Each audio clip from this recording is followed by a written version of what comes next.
of the day. Then kana tadaro tochitanga kuzivisana kuti umwe urongwa hwedu hwakamira sei. Anditi. Thank you, Rev. Ngati namatei Mwari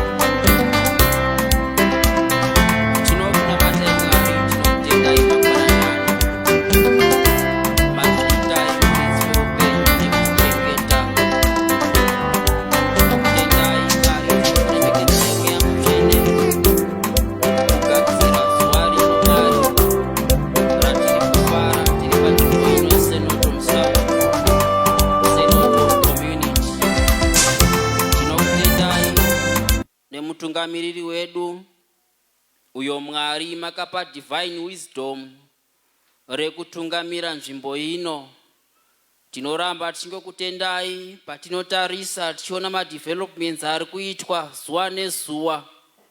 Tinoramba tichingokutendai Mwari nekuramba muchimupa uchenjeri, nekuramba muchimupa Mwari simba rekushanda.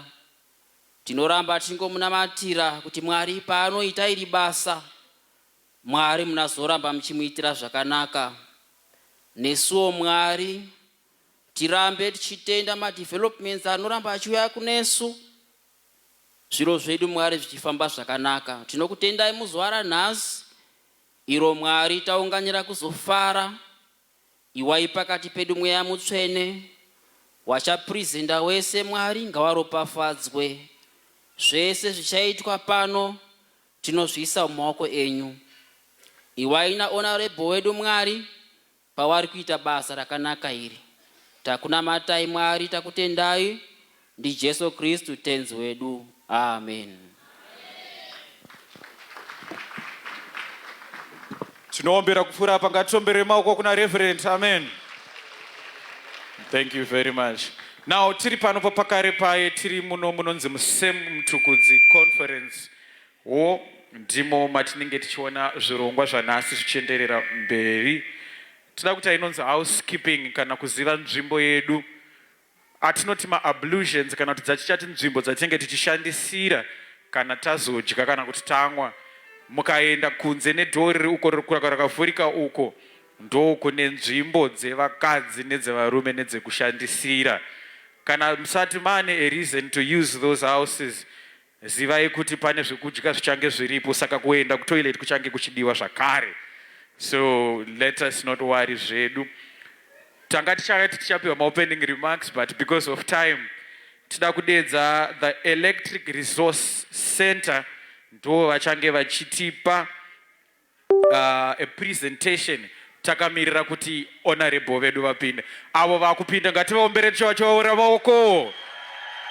Saka tikati buru mavati buru mudanga. Buru. Buru. Zvakanaka. So as he's making his way to the stage, togona kuvaomberera vachisvika. Honorable Themba Mliswa. Honorable. Aiwaka slogan kamnoizia. Icho. Icho. Ndicho. Icho. Aiwa mnonongedzera kakuti ndichi. Icho. Ndicho. Icho. Ndicho. Buru mudanga. Aiwaka ndosaka nhasi tatanga ka ndiyo campaign launch handizvere. Chakutanga kuziya slogan, atidi maslogan akawanda too much. Icho, ndicho, ndicho, icho. Buru mudanga 2023. Handizvere. Icho. Ndicho. Buru mudanga. Buru mudanga. Ndicho. Icho. Buru mudanga. 2023. Aiwa. Apa kurikubikwa sadza kalanchi akaoma nhasi uko. ava vanenge vane fire uku hakuna fire uku. Saka ndichatanga neapo, imi makanyarara. Tozoona kuti aita noise yakawanda ndiani. Handi sama imi mbonyararai. Icho ndicho Burumudanga 2023 ndicho icho uku imi nyararai. Icho ndicho Burumudanga kumashiroko. Mnenge mchashaya sadza imi, mnenge mchashaya sadza. Ngatitange futi. Icho ndicho Burumudanga 2023 ndicho icho. Ndaona kunge uku kunenge kune rhythm, uku kune noise isina rhythm. Saka uku kunenge kuchanyimwa sadza uku, sadza reva roenda uku. Saka imbondirekidzai rhythm kunge apo. Icho kumashuroka handisi kunzwa uku, kumashuroka handisi kuona, handisi kunzwa, handizere. Aiwaka ko munhu akati icho munofanira kunge kuti ndicho. Naye handizere. Mukangoti icho chipi? Ndicho ka handizere. Icho ndicho. Ini ndosaka ndakakunongedzerai kuti icho ndicho. Wani ndiri kunongedzerai mimi. Pandakaisai ndaiti imi icho ndicho. Handi ndakanongedzerani. Handi muri kuzvionerezvo. Ndakanongedzerani. Imimi handizvere. Saka imi munonongedzerani. Nekuti makandidates matatuka. Muda kuwaziya. 1, 2, 3. Saka pa 1, 2, 3 apa. Pa 1 ndiwoka ava. 1, 2, 3. Saka sarudza waunoda. Sarudza wamunodaka. Cause kune 3 ka handizvere. Cause election ine makandidates mangani? Matatu. Vandinoziva E1, 2 and 3. Saka pa 1, 2 and 3 apa isai X pamunoda. Isai X chi? Tobva tati icho ndicho ndicho icho Burumudanga 2023 apa ya 50-50 baba rhythm. Nekuti vazodzidza nekurumidza ndizere nyari. Icho ndicho icho ndicho Burumudanga 2023 vachadya sadza ibva wandimakira from 1, 2, 3. Ava chete vane mapost 3 kunoka. Vamwe havachadya sadza ava. Mirai ndiende kwavari nekuti ava imi monyarara. Imi matopinda musadza kubva pa 1, 2, 3 kukubva apa. Apa anzandagutsikana. Icho mukasachenjera imika ava chete papola ndo vakudya. Ndakona mese mchiita. Icho ndicho icho Burumudanga 2023. I think you may say makudya sadza. Chadya sadza. Mirai apa ngatati 1, 2, 3 ka ngatitange apa. Up. Icho ndicho icho ndicho Burumudanga. Imimi ndakuchapa indiro tutu. Imi ndakupa itutu. Apa manje. Apa.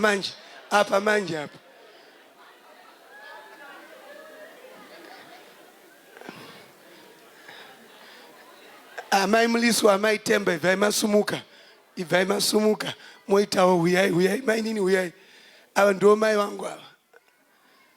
Awa ndo mai nini wangu awa. Andizvere. Vaonai. Muda kwaona. Huyai vakuone. Huyai mama vakuone. ndova mamoya ndo anondibereka.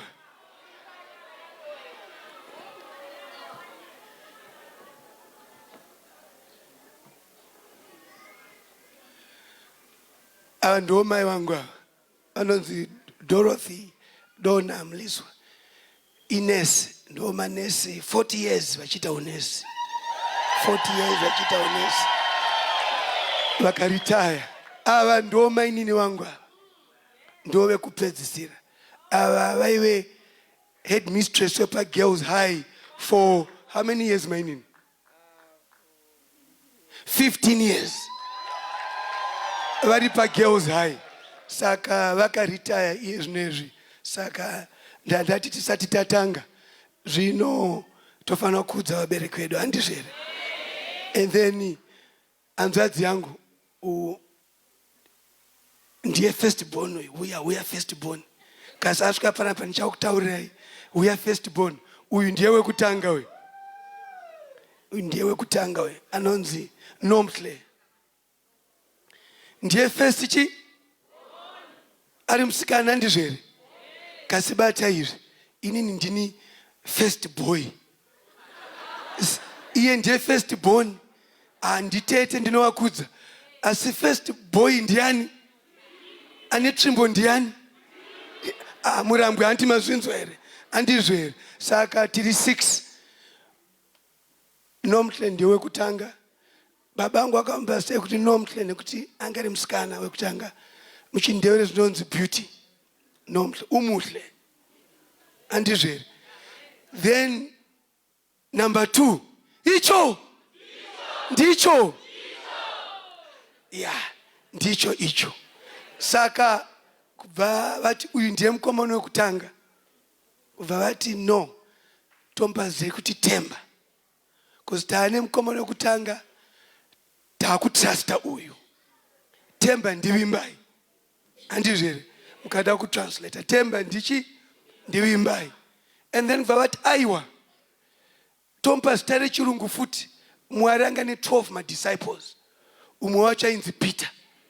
Peter ndiye anga nenjere. Ende ndiye anga akaoma musoro kufura pane vese.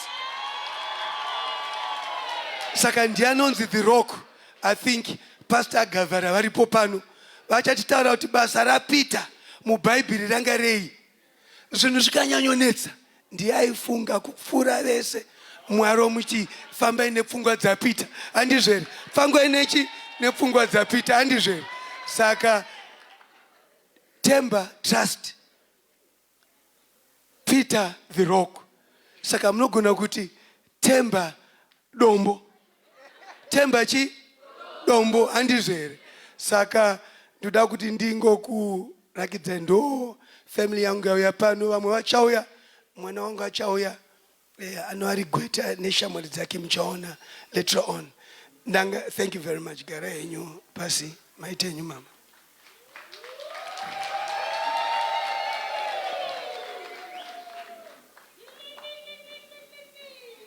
Manje kana tasangana na Mary kumba kwa amai. Anopedza vati ndakuita zvaamai mese nyararai. Koza tata but Mary kwenyu kumuri kutadzawo. Aiwa hapana kutadza kwatiita tikugona. Ndikati Mary makati muchapa mabasa wanu 2 million. Ari kupi mabasa acho 2 million. Zvikanzi aiwa ari kuya. Ndikati achauya rini? Andizve 5 years dzakuita sei? Dzakusvika. Saka ndinoti chii kune vanhu kunotoni? Aiwa achauya mabasa. Zvonzi namai vangu aiwa idzo nharo hatichida. But isusu we come from a background yekuti we are tolerant. Hativengane mumhuri yedu nenyaya dzepolitics. Mera angari kunoku ZANU PF rari. Ndingatadza kunomorosa hanzvadzi yangu. Ko akarohwa anomudefenda ndiani? Ndikati naye wakomana hamuna hanzvadzi here kana ana sisi. Ko mukamurova mwana wa mai vangu ka. Ndozobvunzwa namai kuti wanga uri kupi? Panga chirohwa Mary wanga uri kupi? Sandofange ndiri ziso rake ka. Kuti haro handizvo. Ndosaka makaona ndaenda kustadium. 1 kunoona tanzvadzi yangu iri right here. 2 kunoshamwaridzana neshamwari dzangu dzeZANU PF dzagara dziri shamwari dzangu. Ku3C ndichaenda futi nekundine shamwari dzangu. Ku Parliament tinosangana tichitaura.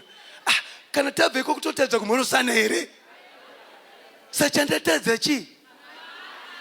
Anti-election ikapera ndini MP ndakambokubvunzai kuti ndichikubetserai uri wenhingibato ripi? Vanofa ndichichengeta vese vane chikoro. Ndiani wandakambuti iwewe uri wepati ipi? Saka election inoita sei? Inopera handizvere? Inoenda election. Yaenda election mumiri wenyu ndini. Wandituka, wandirova. Uchasvika sei kwandiri? Ngochete ndinoregerera hangu handizvere? But iwe unonzwa sei? Saka itai zvinhu muchifunga remangwana. Hapana wamunofange muchituka. Handizvere? Ndoda kuti ndikupe mutemo uriko. Briefcase yangu iri kupi? Unza. Ndichati ve-ERC vayo zvotaura kwamuri.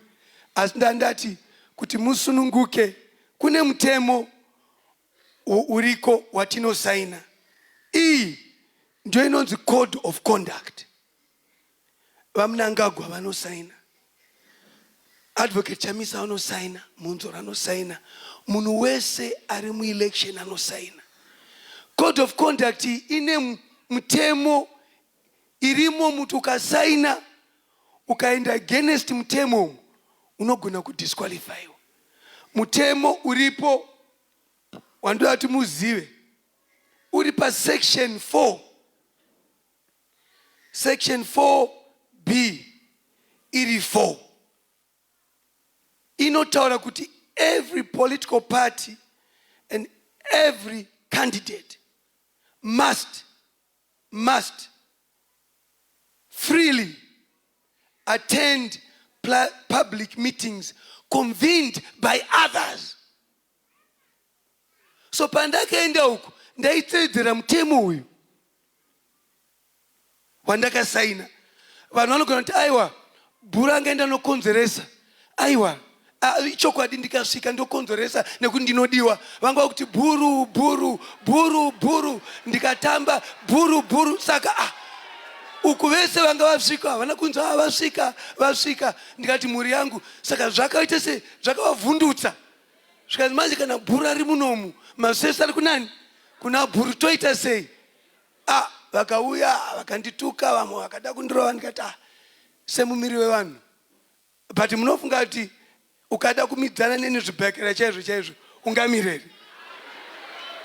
Saka ndingatirova henyu nekuti Mwari akati mupe dama arove. Handizvere? Uku ngaite sei? Ngarove futi. Zvikaita sei? Zvikaneta. Inini handingaonekwe semumiri wevanhu. Chero ndatsamwa sei ndichirova munhu. Hazvigoni kuita. Mangwana mozonzi zvinani kunzwa kuti bhuru akarohwa haana kudzosera. Kasi ari right haana kukuwara. Noti kuti bhuru akarova chi nekuti pane vanhu vanondida chaizvo. Niko bhuru sei adai nguva yesarudzo. Saka vanenge vachida kundirova kuti ndivarowe voti aiwa bhuru akarova munhu ndakupinda mujeri handichaite sei? Handichamira pama-election. Anenge amariro kamunotoni kunyepa here? Ndiudze anenge asiri mariro here?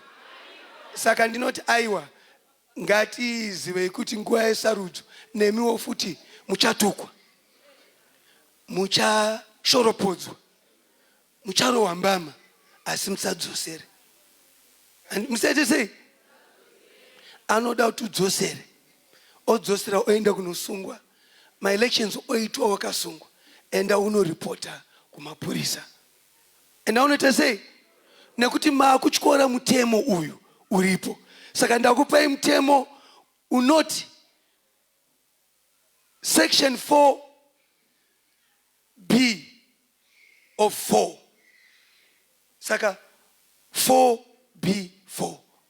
Munongoti 4B4. Tozoenda kune umwe mutemo uripo number 6. Unota kuti no political party or any of the members or supporters and no candidate or any of the supporters may, number 6E, inhibit or bar anybody from attending a meeting. Hii ndiyo mutemo wenyika. Hauna kodzero iwe yekurambidza munhu kana kumurambidza, kumubhana kuti apinde mumeeting unenge wachikora mutemo uyu.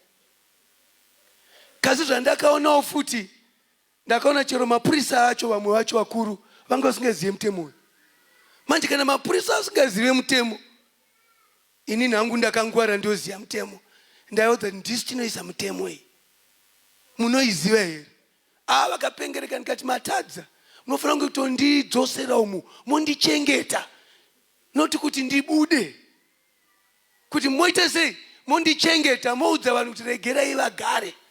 Nekuti mutemo unofanira kuita sei? Kugara. Nekuti pamunoenda kuma-elections, endai kuma-rallies kuti munzwe kuti Triple C iri kuti chi, ZANU-PF iri kuti chi, Monzora iri kuti chi, Maishamu vari kuti chi, Tsvangirai iri kuti chi. Hazvichinje zvinhu zviri pamwoyo wako.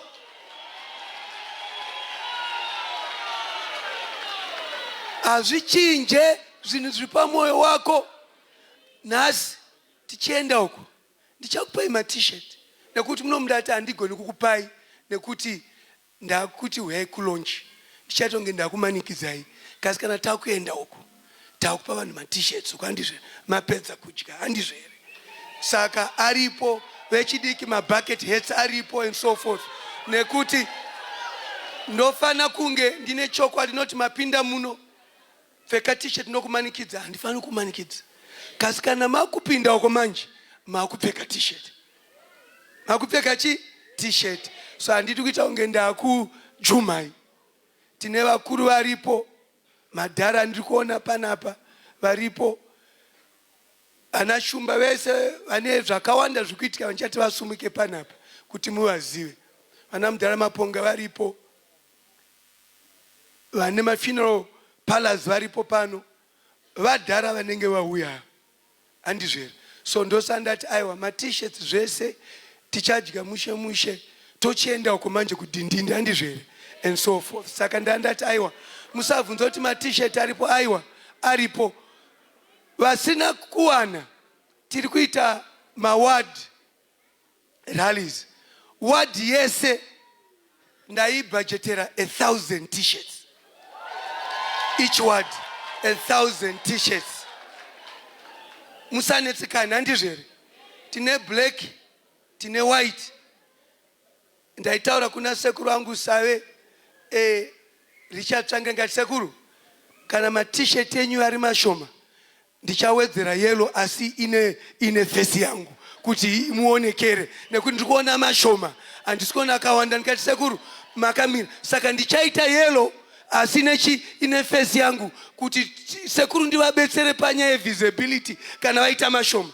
Chero ma-posters ndiri kuita yellow futi, kasi face ndeyani? Ndeyangu, handizvere? Ndo zvatinge kunge tichiita tichikurukura and all that. Sandandati ndikuzivisei ma-programs anenge aripo. Tisatatanga tine vakuru varimo munomu, tina vamaponga varipo pano. Vamaponga ava ndo vadhara vagara munomu ava.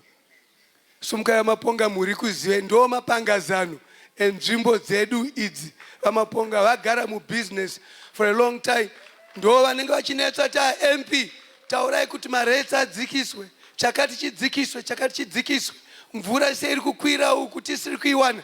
Ndo madhara anenge ataura panapa. Ndichakumbira Pastor Kavara varipo apa vari kumira kuward 1 sa council ikoko say independent. Sumukai tione mutambirwe.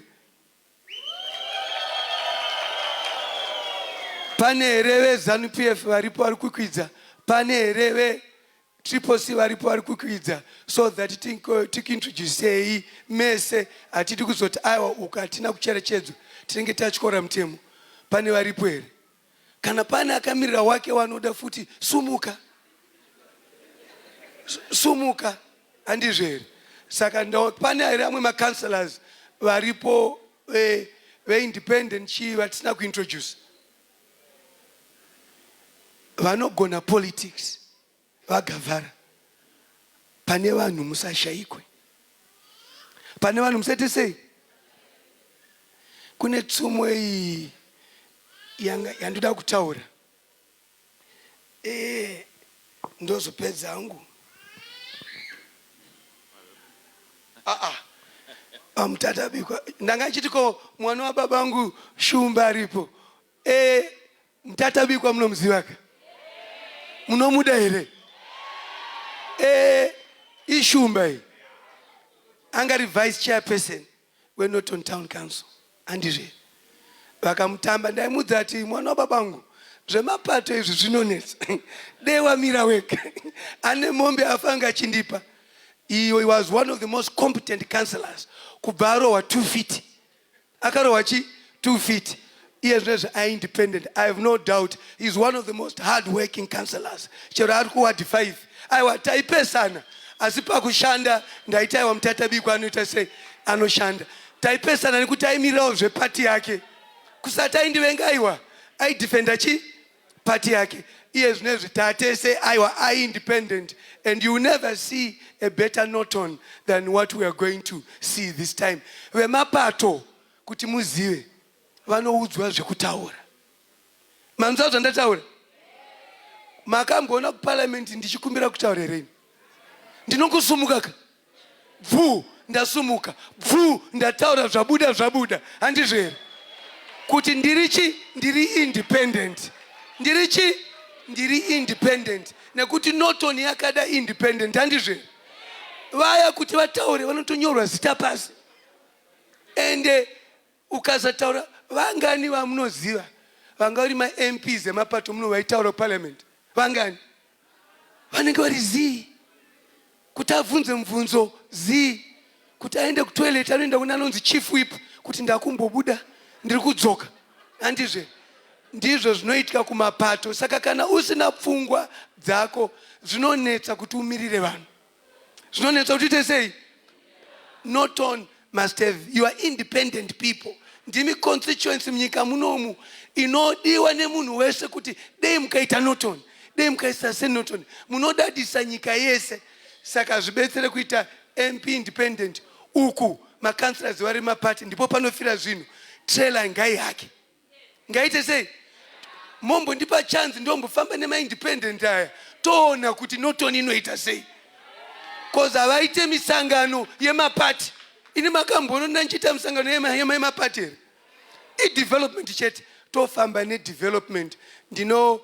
Ndinonamata kune musiki kuti Norton ngaipundutswe. Vanhu vari right ngange nevanhu vanovamirira vechokwadi. Ndoda kuti ndaona vebalance varipo pano vakati one day ndichakupai ruzhinji ruripo panapa. Mike Aitano varipo, Norway Community College varipo pano. Ndichakupai chimuti kuti kunoku tintroduce wauya and then program yedu yozotanga. Thank you.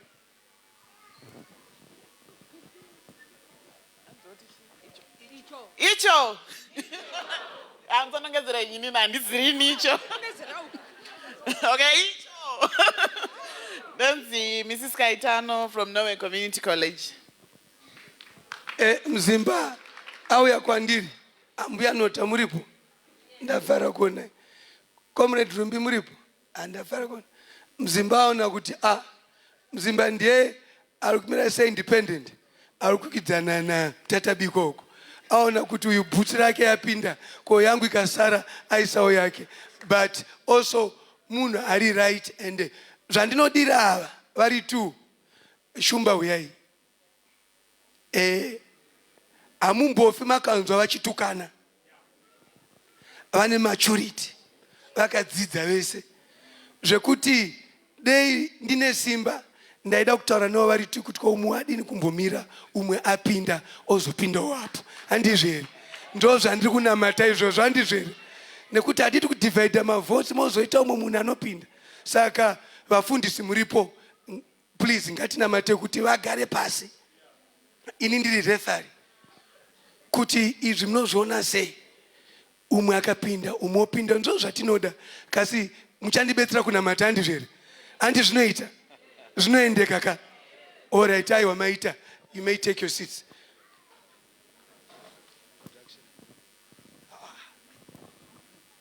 Iziso vana iziso vakomana vamunozvo vanoshanda dzimwe nguva musatarise munhu momushora akasi mabhini ese munomu ndianenge achituta tsvina yamasiya ndianenge achiita handizvere ari kumirawo futi kuward 5 seindependent haafani kuita mari kuita kansela nhasi chataura haufani uri MP kuita kunge une mari kuita MP kasi pusha nyaya yako kukanzuru vaudze kuti mabhini ngaawande tsvina ngaite sei kasi zvinotanga newe uchinhonga wega uchiita sei vamunoti vana madhodha bhini vaya akapinda mukanzuru anomake sure kuti kanzuru nzvimbo yese inenge yaclean nekuti anoda chi utsanana anoda chi inini handigoni kuita basa rekufamba ndichinhonga ndinozvisema asi munhu anozviita chipo kuti adini kumuvandudza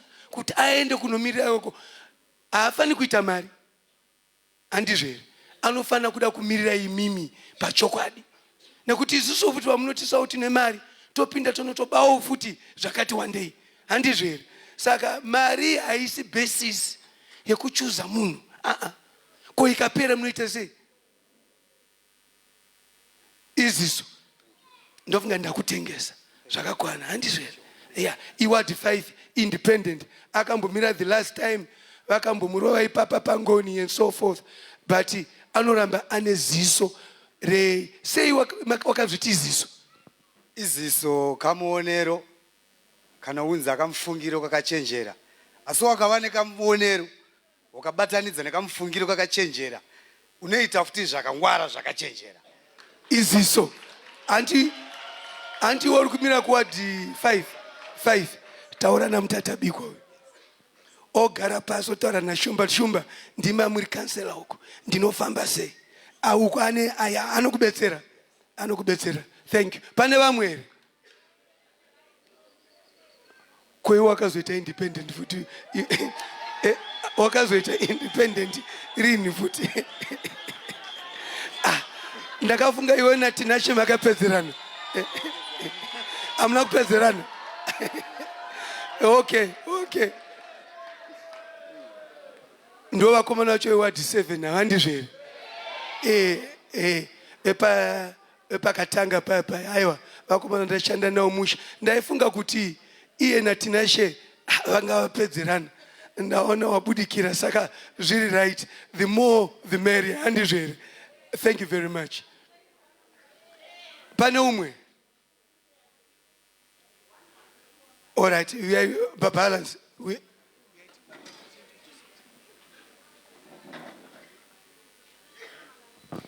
icho 2023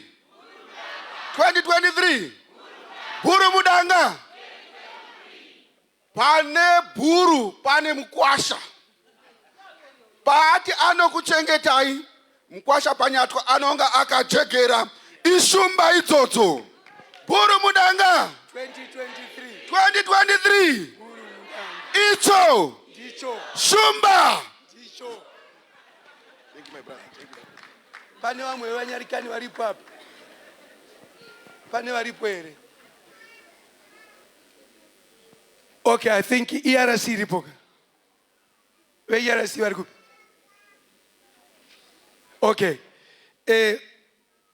program itaita kuti mudzidziswe futi tati veERC vauye vakuta ndiwo vanomonita maelections munyika munomu kuti anofamba sei satati vakudzidzisei vachikudzidzisai then mazesni chauya futi zeki chauya ndakati zeki iuye pachinhu 1 kuti makaita delimitation but vanhu up to now havasi kuziva kuti vari papi ndikati chero ini MP handisi kuziva kuti wadi inogumira apa madeni kuya kuzotaurira vanhu so vakati aiwa takaendeswa kukoti hatigoni kuuya ndikati but zvisinei kana president vaisha proclamation zvese hazvisina basa vangani vanonyatsoziva maboundary yavo kuti wadi yezvinezvi yaapa imwe yaapa sumudzai maoko ko vasingazive vangani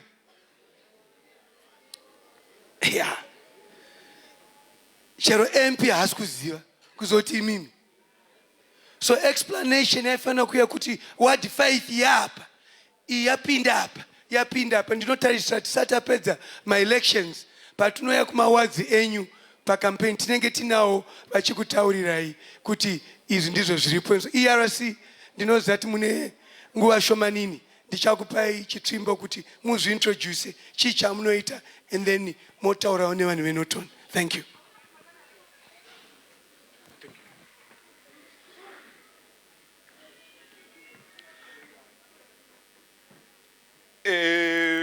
Mamukase,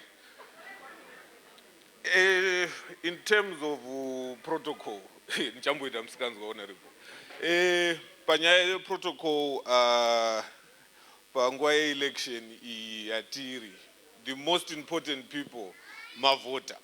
Saka nichatanga nekuchingamidza mavota edu makadiko wagari weNorton Constituency.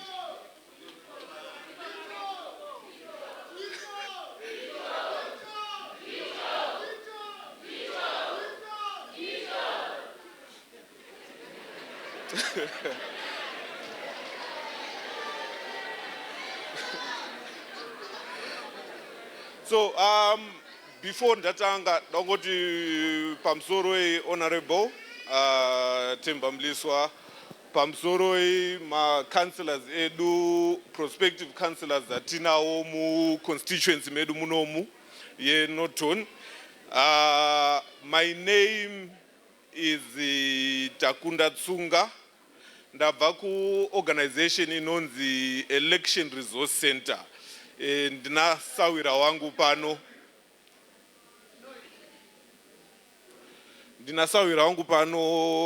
auyoneni mirangu zvichingamidzi. Mamukase,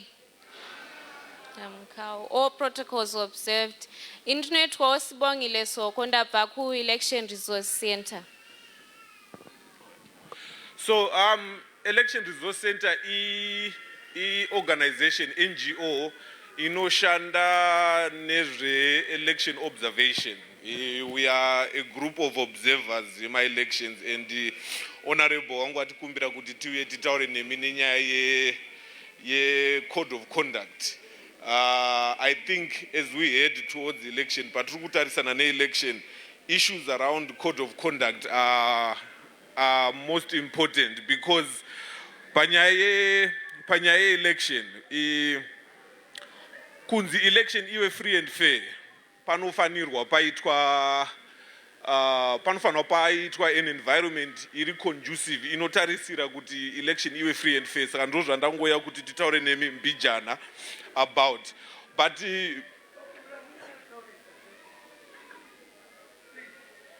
yeah, so before tapinda mu issues around code of conduct, chekutanga toda kumbotenda honorable Themba Mliswa for basa rawakabata over the last 5 years mu parliament. I think as ERC we look at honorable Mliswa as a pillar of strength in terms of my electoral reforms. He is one of the few MPs airamba chingotaura nenyaya my electoral reforms in parliament.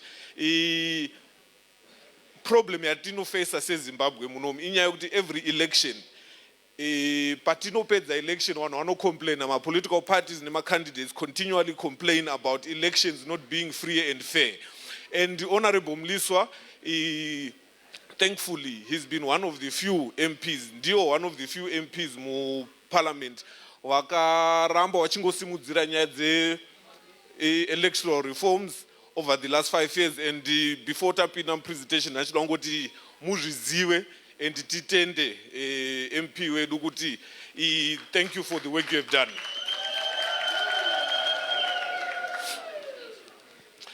So panyaye code of conduct, I think it's important for isusu se election resource center tingotaure nemi code of conduct, patinotaura code of conduct ma conditions kana kuti ma rules, mitemo iripo ino kuchidzira kuti electoral environment yedu iwe free and fair, iwe conducive for ma free elections. And isusu takagara panapa maybe muri zvibvunza kuti code of conduct ineni, but kana tichitaura kuti code of conduct ino apply kunani, a code of conduct applies to political parties, it applies to my candidates, it applies to my election agent. I'm sure Honorable Mliswa, pa wanenge vachiselekta ma-candidates, ma-election agents, pane venyuwe panapa vachaselekthwa kuti mutarisire muchengetedze basa ra Honorable Mliswa pa election. It applies to election agent, and then it also applies to supporters of political parties and candidates. So, imimi, as my supporters are Honorable Mliswa, this code of conduct applies kwa muri. So, patinotaura nenyaya code of conduct, pane zvatinoti ma-prohibited conduct, conduct isingabvumidzwe pamutemo. Number one, it's what we call politically motivated violence. So if violence inobata issues, the my elections inobata issues, the politics. So that is the number one prohibited conduct per code of conduct. It's politically motivated violence. So your provision actually note no candidate or his or her supporters may use violence, threaten violence or intimidation or incite others to commit violence.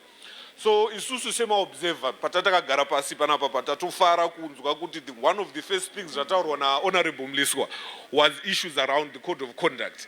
It's important for isusu sema Zimbabweans, isusu sema electorate titedzere code of conduct. And then second issue iripo pa code of conduct, and the issue inoramba yakabata vanhu especially mu age yedu ye-social media zvinonzi pa code of conduct, no political candidate, no political party or their supporters may publish information iri false or derogatory. So patinoti issue iri false and derogatory manyepo. In terms of politics zedu pane kurwisana kunongoitwa pa ground tichedza kutsvaga ma supporters kuti vavhotere ma candidates edu. So in terms of politics zedu, we should not express malies. Saka vanhu vakawanda vanofamba vachikampena vachiti Honorable Mliswa waita so. So these are kind of comments dziri false and derogatory. And as Honorable Mliswa said, the problem here code of conduct is good if you are found guilty of my issues that are in code of conduct, even iwewe as a supporter, ukaita or uka violate a code of conduct iripo, you could actually get your candidate disqualified mu election. So as my supporters, it's important for us to adhere to the code of conduct. And then the third provision is around discrimination. I think Honorable Mliswa touched on it briefly. Pawataura kuti iyo vanobatsira people of all political parties. He has never asked a resident of Norton constituency when he's helping him kuti yoriwe party ipi. So in terms of code of conduct, an issue here discrimination. So imimi as my supporters as well, when you are conducting yourselves my campaigns, you must not conduct in a discriminatory manner. And then there's what we call damage to property. Saka prohibited conduct is damage to property. Property includes my election posters. So in terms of my campaigns, in terms of kusapota kwatechita Honorable Mliswa, as my supporters, we must not be caught tichi varura or tichi tsemura ma poster one other competitors, because that is what we call a prohibited conduct, and Honorable Mliswa could be disqualified. And I think it also applies to my independent candidates as well. When you are able to tell your supporters as well, issues around defacing of my posters, my posters, it's prohibited in terms of the code of conduct, Irimomu Electoral Act. And then the next prohibited conduct is called bribery. Kutenga kwema votes. Bribery is not allowed in terms of the code of conduct. Bribery is not allowed in the terms of the Electoral Act. And when Patino Tauraninya the bribery, Musa pe munu mari, muchita vote Honorable Mliswa, Musa injuse munu muchimpama promises gudu uka vote Honorable Mliswa, muchapi was rakadaiso daiso. That is what we call bribery. And if you are caught trying to bribe or mukabatwa muchedza kubribe, muchedza kutenga mavoti, the election candidate will be disqualified for that election. So musabatwe muchizviita, and pandiri kuti musabatwe muchizviita, it doesn't mean kuti musazviite muchinyararire. It means kuti ngatisatoite iyo inonzi election bribery. And then on election day, when we speak about patinotaura nyaya dze code of conduct, it also speaks about coercing or forcing ma voters kuti vaende kunovhota musi weelection. Hamubvumidzwe kuforsa munhu kuti aende kunovhota. Havhumidzwe kuenda kunovhota. Hazvibvumidzwe kuforsa munhu okumanikidza munhu kuti aende kunovhota on election day. Basa renyu munorifanira kuribata pacampaign panapapa, and then musi wa22 August panopera macampaigns hamuchabvumidzwe kuforsa munhu kuti aende, okumanikidza munhu kuti aende kunovhota. Hazvibvumidzwe necode of conduct. And then lastly, chekupedzisira patinotaura nenyaya code of conduct, pane iyo inonzi respect for media and journalism and journalists. Ndaona pana mukoma wangu panapa wakapfeka bibre remedia commission. Patinoita zvema-election, isusu tinotarisira as ERC sema-election observer kuti ma-supporters ema-political candidates, saka imimi sema-supporter Honorable Mliswa, muri kubata sei media yedu, because panyaya dzema-election media tinoitarisira kuti ndio inotibatsira kudistributa news, kubatsira vanhu, kuonesa vanhu nezviziviso zvinenge zvichiitika mu-election environment. Saka media yedu inofanira kubatwa zvakanaka.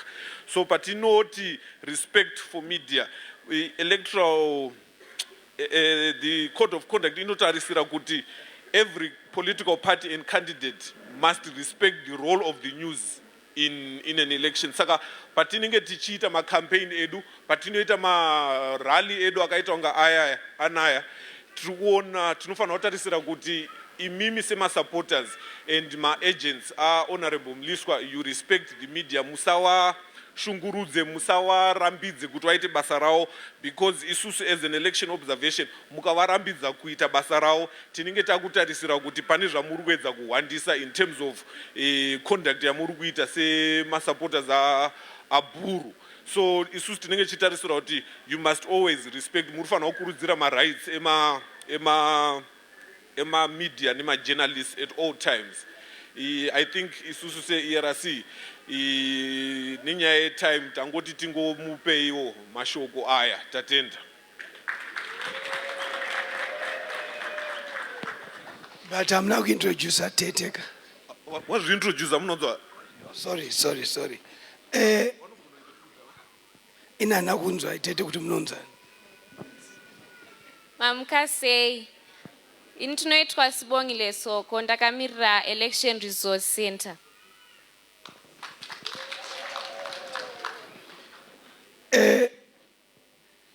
Kune ma-comrades andaona uko. Ana comrade Gandhi muripo, tinotenda kuti muripo. Kansela Chililo, we mumbone kwa makatambwa ipi na kansela akomana.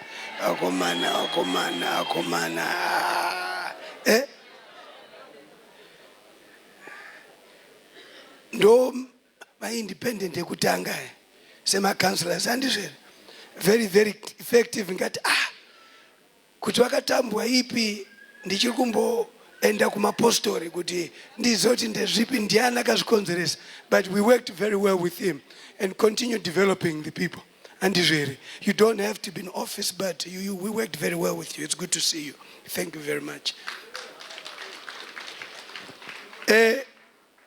Media muripo panapa, we need to recognize the media.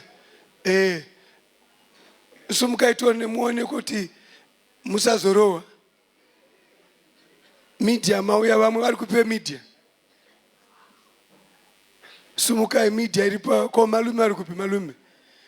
Ndiyo media yacho iripo. Ko mazo wakuyaka ezvinezvi. Ndiye kansela uyu adamira uyazotaura ka independent futi.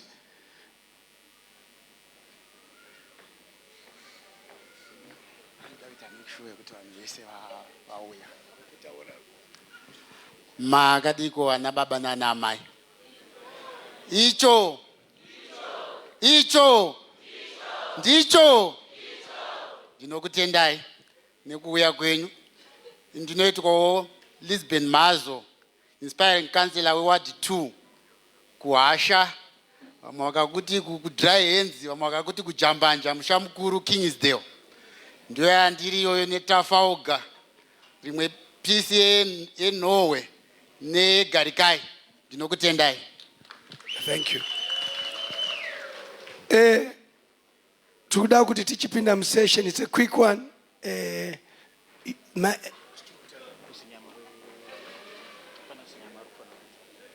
Okay. Comrades Nyamaru kupi?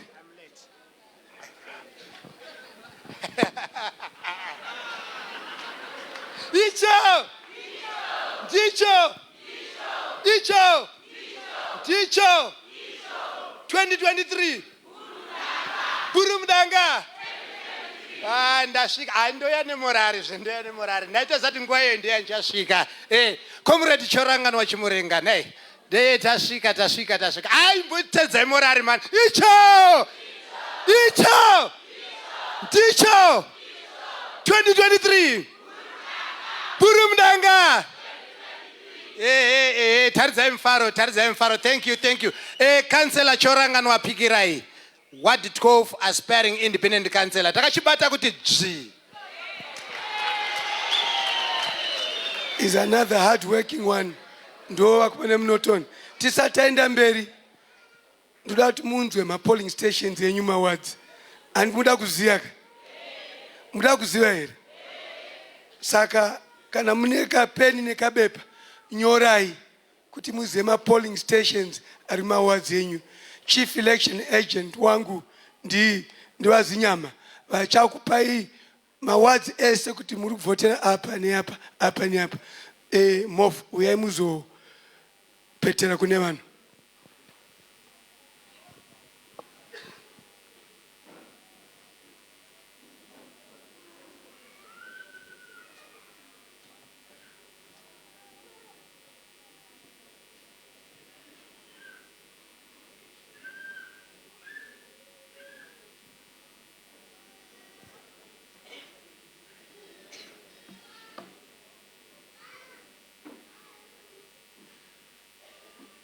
Makadi vabereki, voters, ndo respecta zvangu inini, although tatsikwa nana mai vedu ana mamoyo, ndokukudzai maita basa kuuya kwamaita na shumbares, ndiye first born. Ini ndiri murume wacho. Saka ndiye first born, ndiye mkuru, ndiye sabhuku. Kumsha kwavo kushurugu. Saka atezvara vangu ava ndiwo mukomana mukuru asi first born ndi first born chete. Panapa ndichakupai ma polling stations. Nenyaya delimitation. Pamwe unogona kuwanikwa uchigara muNorway asi uchinovhotera kana kuwodi ye2 ndoku kwakuchinzi chikuhasha. Saka chakakosha ndechekuti ZEC ichaisa voters roll pa every polling station before the time yekunovhota. Plus mune chikodi chiya star 265 hash chinokutaurira paunofanira kunovhotera. Isusu se team ya honorable tine voters roll tinayo yakakwana. Nemazita yenyu ese tinawo, neaddress yenyu tinayo. Kana muchitibvumidza tichasvika pamba penyu. Ma campaign teams edu achapinda mudzimba menyu vanokutaurirai pekunovhotera. Saka ndichataura ma polling stations ward by ward. Ward 1, pa Florence Nightingale, creche. Twin Lakes Primary School, Norton 1 Primary School. Pa Norton 1 Primary School, pane A, B, ne C. Saka, usazoti washaya mu A, obva waenda, unaenda mu B, otsvaga futhi, oenda mu C, otsvaga futhi. Kana wazoshaya, mbonotraya kana ku Twin Lakes. Unogona kuuri ikoko. Then pa brilliant group of schools ndo imwe yacho dzobva dzaita 6 polling stations ari mu ward 1. Then toenda ward 2. Ward 2 pamwe chete pari kunzi pari kuda kuvakwa secondary ndo pachangoiswa matende ipapo A, B, C, apa mu voters row pane imwe wakangozonyora kuti proposed havana kunyora. I think ndio inenge iriyo D yacho.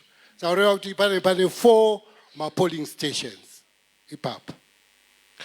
Then toenda ward 3. Ward 3 tine pa Norton Farmers Club pa railway. Then pa Dudley Primary School pane A ne B zvakare. Then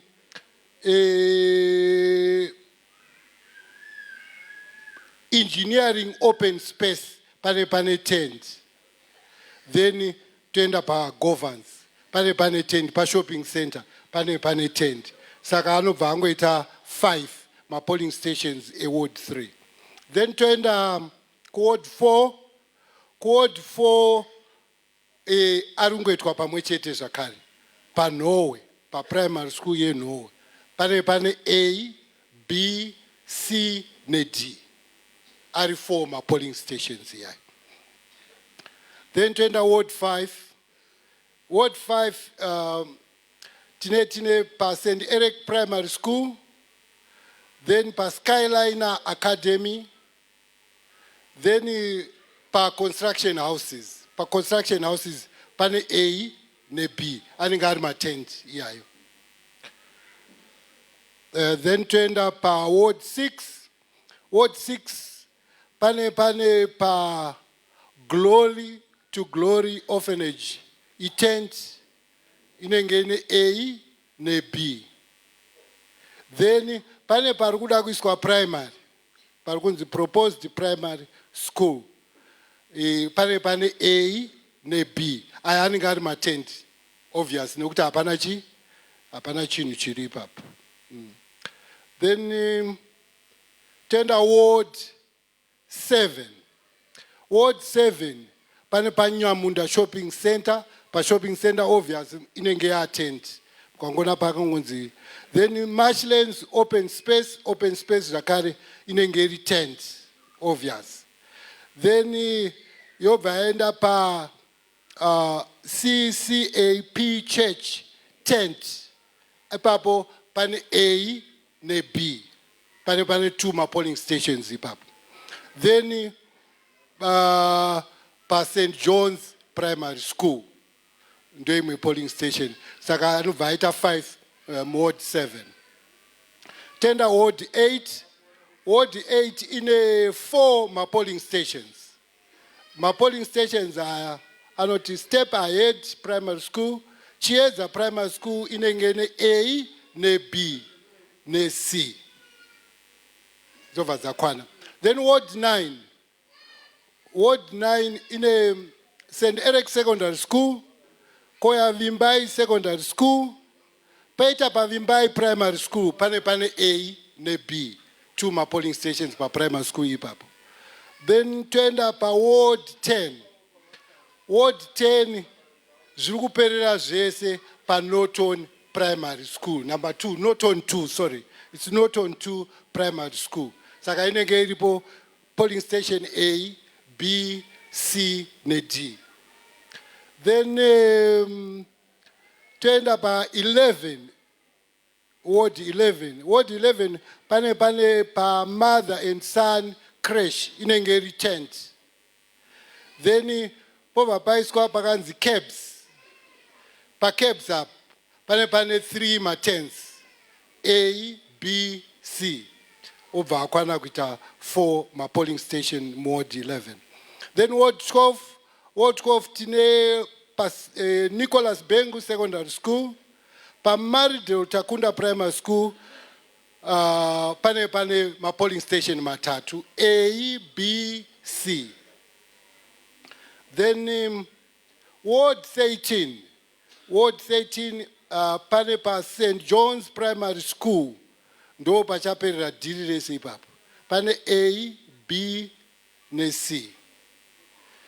Then Ward 14 haizi munotoni zvayo ndiye kuChegutu Rural District Council. Ma polling stations acho anenge akamira akadai anenge ari 7 ma polling station. Apachitenderano Secondary School, Clifford Primary School kwa Mgabe huku, Elston Primary School, pa Zipam Hall. Then pa Railway 28 Primary School. Then pa Mtipi pane A ne B obva kwana kuita 7. Ndo mamiriro akaita ma polling stations edizo. Ningakupei ma voters ati now at the present moment. Atakaona voters row. Voters row mune 36,180 voters. Vacha voter. And the biggest ward, ndiyo rural ward, yeku Chegutu, Ward 14. Doing the highest.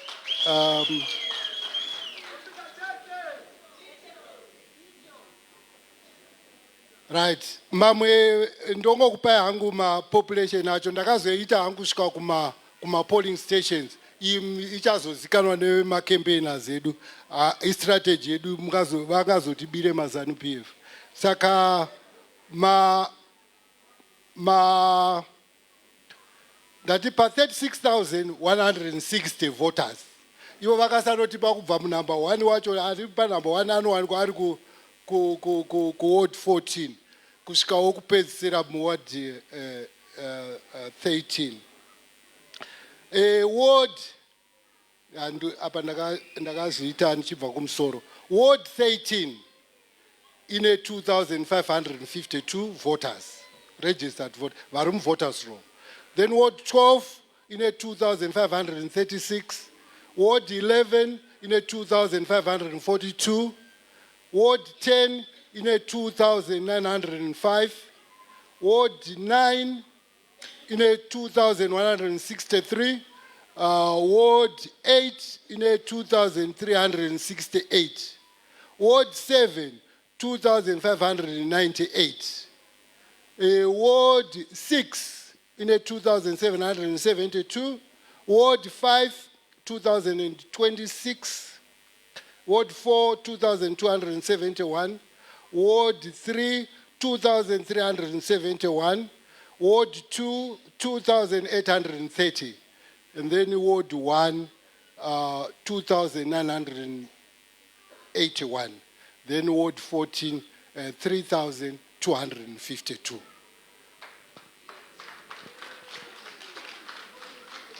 Saka ndo ma registered voters zedi ari pa. Chikupa statistics that 2018. Honorable, I ordered 16,000. Saka wade already, tunokofuka kuti wade already, wade 16,000 voters. Vanovanda. ZANU-PF I ordered 7,000. And then sorry, yeah. MDCA 7,000. Then ZANU-PF 4,000. Do mamiro azazakaita. Saka kureva kuti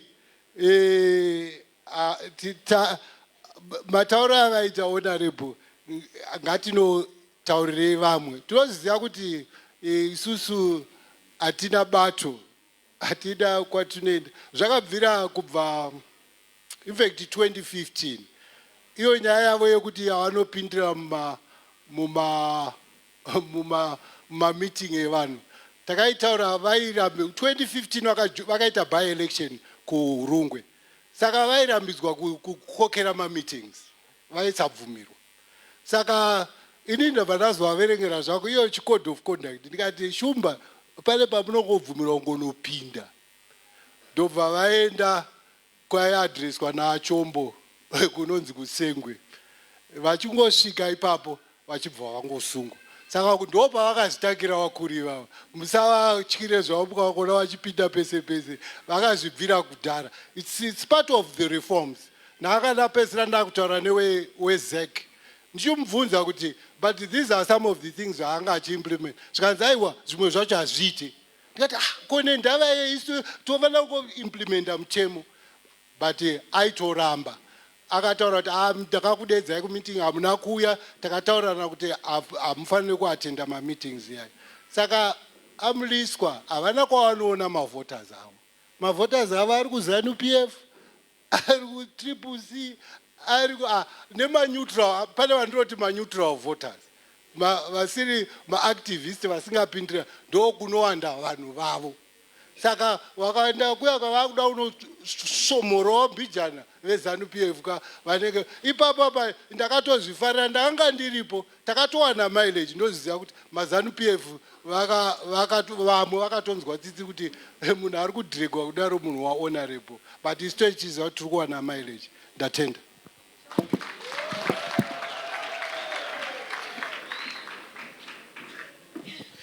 saka ava ndiva Goodwill nyama vanga vachitipa statistics nepekuvhotera kama-elections august next month so panguva ino toda kumbodedza mukomana Sarungano achatipa entertainment mukomana wemunomunotoni achanga achitiimbira takamirira kuzoita presentation yava Themba Mliswa so achiuya pastage ngatingoomberei maoko tichifarira Sarungano maoko achiuya maoko yes tinogona kupfuura ipapo notoni ande lovely so tiri papo tichangopiwa nzimbo dzinobva kumukomana wemunomunotoni achiimbira vanhu vake vemunomunotoni naika yes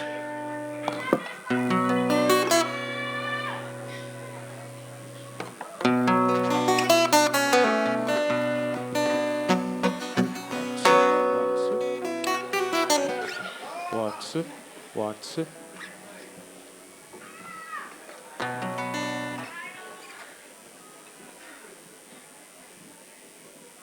Yeah. Ndiwedzero microphone bichana. Yeah. Volume pachitauriso wakunzwaka. Pamusoro ndichanyanyotanga kutaura nawe kuti ndakatsamwira mukoma wangu vaMliswa nekuti pamhuri yese vaintroduce vamwe vese asi havana kutaura kuti ndiri munin'ina wavo buda ndibudewo ivo vachibuda kumba kwavo ndichibuda kwedu saka shumba ndokufarirai muri mukoma wangu. You have been supporting the Norton Arts. Ndakamira pano, I am not only representing myself, I represent my artists ese emuno munoton. Saka ndinofara nekuti ndimi munhu ari kutsigirawo vaimbi vemunomu. Saka zvakadaro nenhau yekuti ndiri pano papakare paye ende pano pamba pababa wangu. Ndicha respecta musha uno nekutanga nekamboka baba. We're coming back to 1994.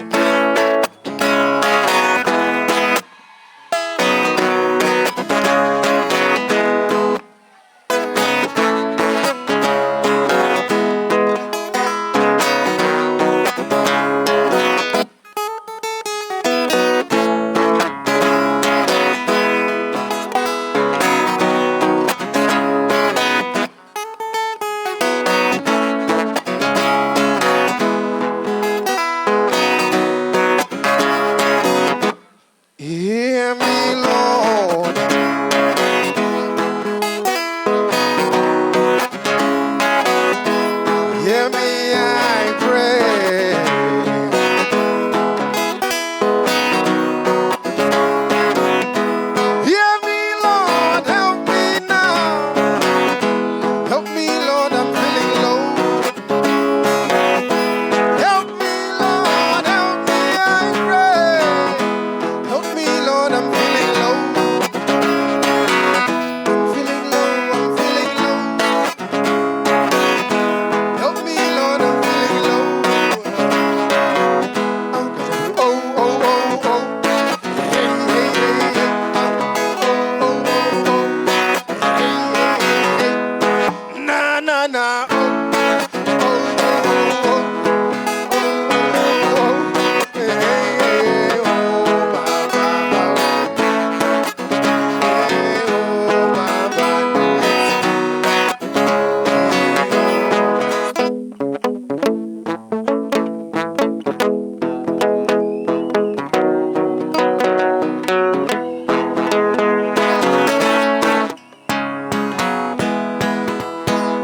Mai vangu.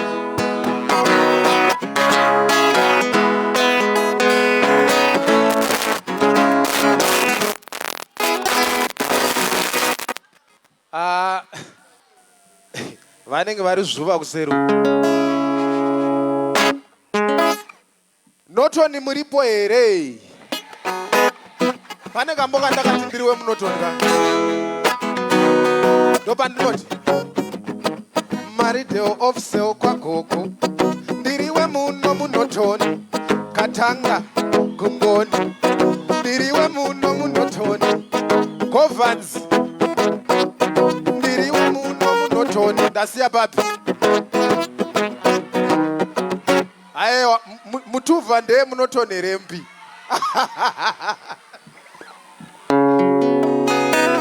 All right.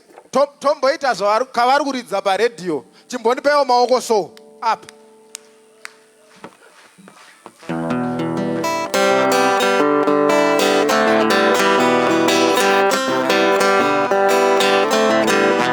Chekutanga mukasvika panosvika. Chechipiri muchizobva panoenda. Rugare ngaruwani kwamuri. Rugare ngaruwani kwamuri. Rugare ngaruwani kwamuri. Vatiunganidza pano naMP vaMliswa. Mwari makanaka. Baba makanaka. Mwari makanaka. Rugare ngaruwande kwamuri. Rugare ngaruwande kwamuri. Rugare ngaruwande kwamuri. Munenge muri kukaziva. Vechidiki varimo here. Yeah, because ndanzwa naMP zvikanzi pane ma-first time voters akawanda. Vechidiki woye. Vechidiki woye. Saka makusumuka nene apa pandinoti.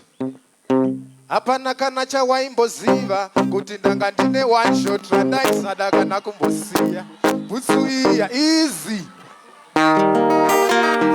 Vechidiki woye. Ndati mosumukuoneni ka apa. Hapana kana chawaimboziva kuti ndanga ndine one shot randaisada kana kumbosiya. Butsu iya kawaifarira ine munhu wandaienda kunokumbira chimoko. Waifarira tracksuit yataipfeka ichimecha nekajamsuit kawaipfeka ndaisada kuti wanguri wazoseka iwe une yakanatonoka patenda ibuda ndine nyota ndomanya kunokumbira mota vaMliswa vakada kundisota vamwe ndaindakauya nechi ndaiketa kuti yaukendeke ndichiita chitsotsi mutangu masendeke une mazuriro wako haatengeke iwe waita kuti ndikwereta ikako kakukupilivisa ndikako kakatomisimisa kana zviri zvirotozo my dreams come true chiona handikwerete nekusana kukusiya sichinushiya handikwerete idzweka toenda kuJamaica here Jamaica here. All right, listen, we sing.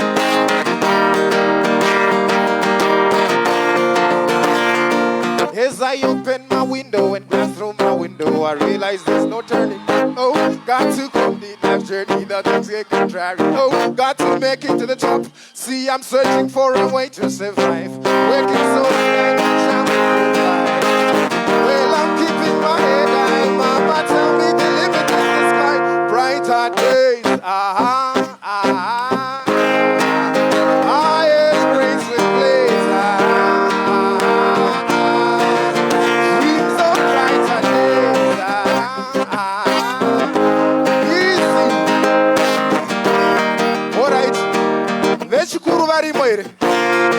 vechikuru varimo here kudhara kwaisatsvagwa musikana handikweretava kwaitsvagwa nemasongs erudo akadzikama sei inodzi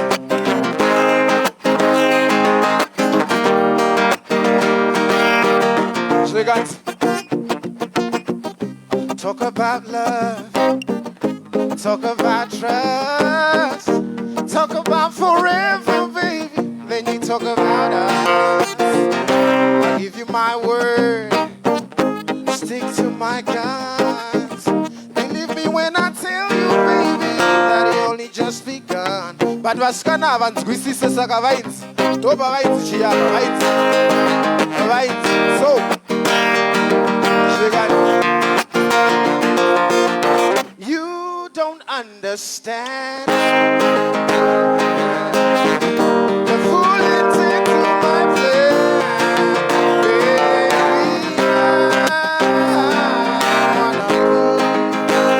So provider zvikanzi muzimbabwe ndakapindirwa ndakagara nemwana wevanhu pamubhedha easy.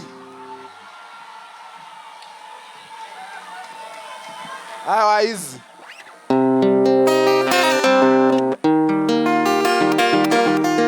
How easy.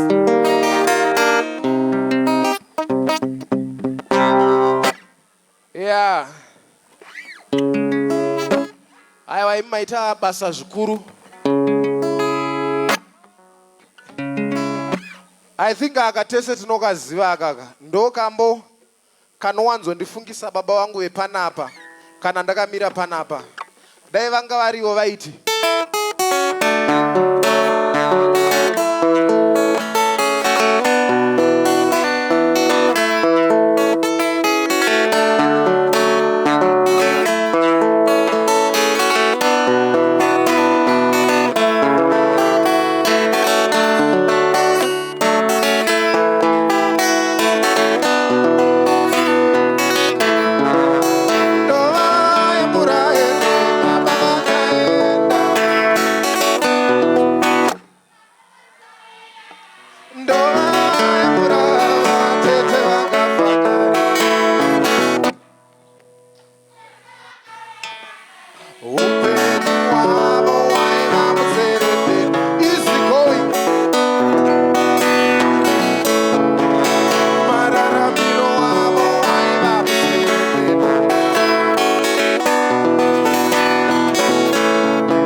maita basa ndatenda saka isu pano tinowanzobva pastage tichidai so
kuti muzive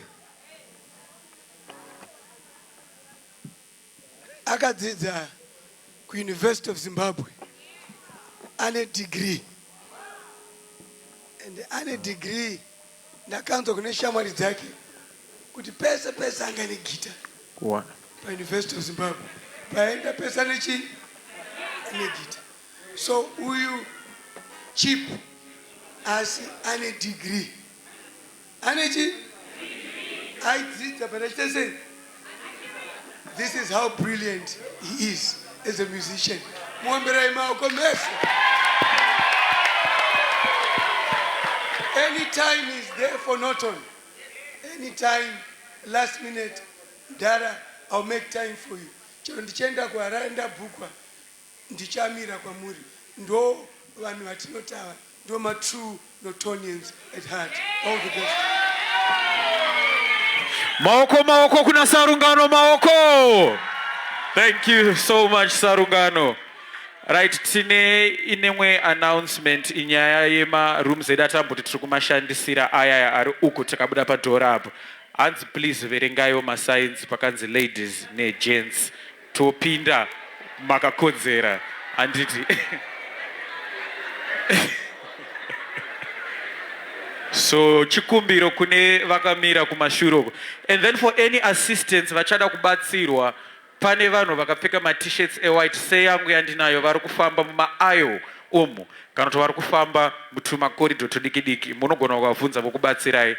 Then zvanzi dzimba dzevakadzi dzekushandisira please dzimwe dzacho dzati shotei, so tinogona kuenda kuseri uko kune gazebo. You just ask around kune nehembe ma t-shirts white yavanokubatsirai handiti. So Sarungano is only a percentage of what is going to be happening masikati ano in terms of entertainment. Tine vamwe vatinenge tinavo vachatibatsira kuita entertainment, but for now takuda kuona anonzi ma achievements screening and appreciation of the work yakaitwa na Themba Mliswa, is honorable for the last 5 years munotoni kubva kumabasa vakatitira isusu sevagari vemunotoni. So this moment is going to be left for him. Tichavasira tichiona pama screens and tichapiwa exclusively what he has managed to achieve in the last 5 years. I think sevagari vemunotoni tinogona kupupura nekucherechedza zvatakaitirwa tese tichivaomberera as we are about to get into this proceedings aripo tichingoziva zvavakatitira. So ngativaomberere maoko tichipiwa a screening of what's about to happen. Ladies and gentlemen, Honorable Themba Mliswa. Tisati tapinda programming, it will be at least 30 to 45 minutes. Ndangandati vakawanda avaziye zvandinoita. Neizvozvo ndakati ndofana kuya kwamuri sevanhu vakandisarudza ndikuudzei ndikurakidzei basa randakaita. Mochizobvunza mibvunzo yamunenge munayo ndimi munondisarudza. Ndosaka ndati ma-stakeholders ese ema-wards anofanga ari panapa, zvikoro, vafundisi, ma-residents associations, churches, my youth, my small groups aripo and all that.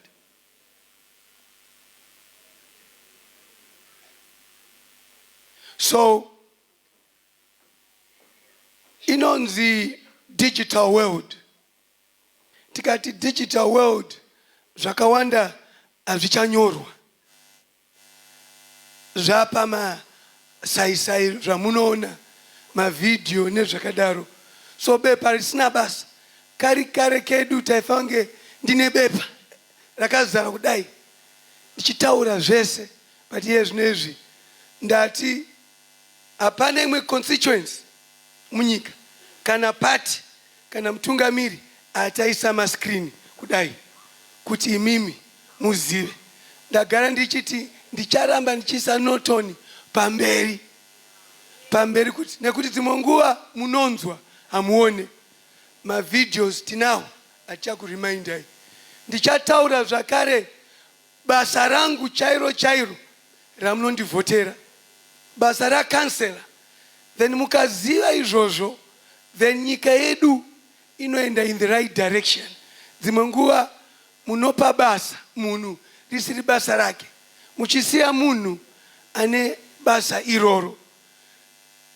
Ndinotaura izvi nekuti muchaona ndichitaura basa rangu kuti nderei. Toda kuti muchibva panapa munotaurirana kuti basa re-MP nderei, basa ra-senator nderei, basa ra-president nderei, basa re-government nderei, basa ra-councillor nderei.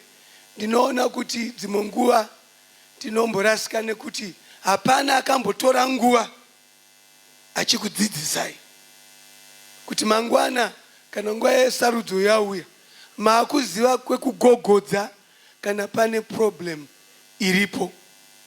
Hazvisi kureva kuti musha una baba, musha wese una baba, asi roho ya baba ndei?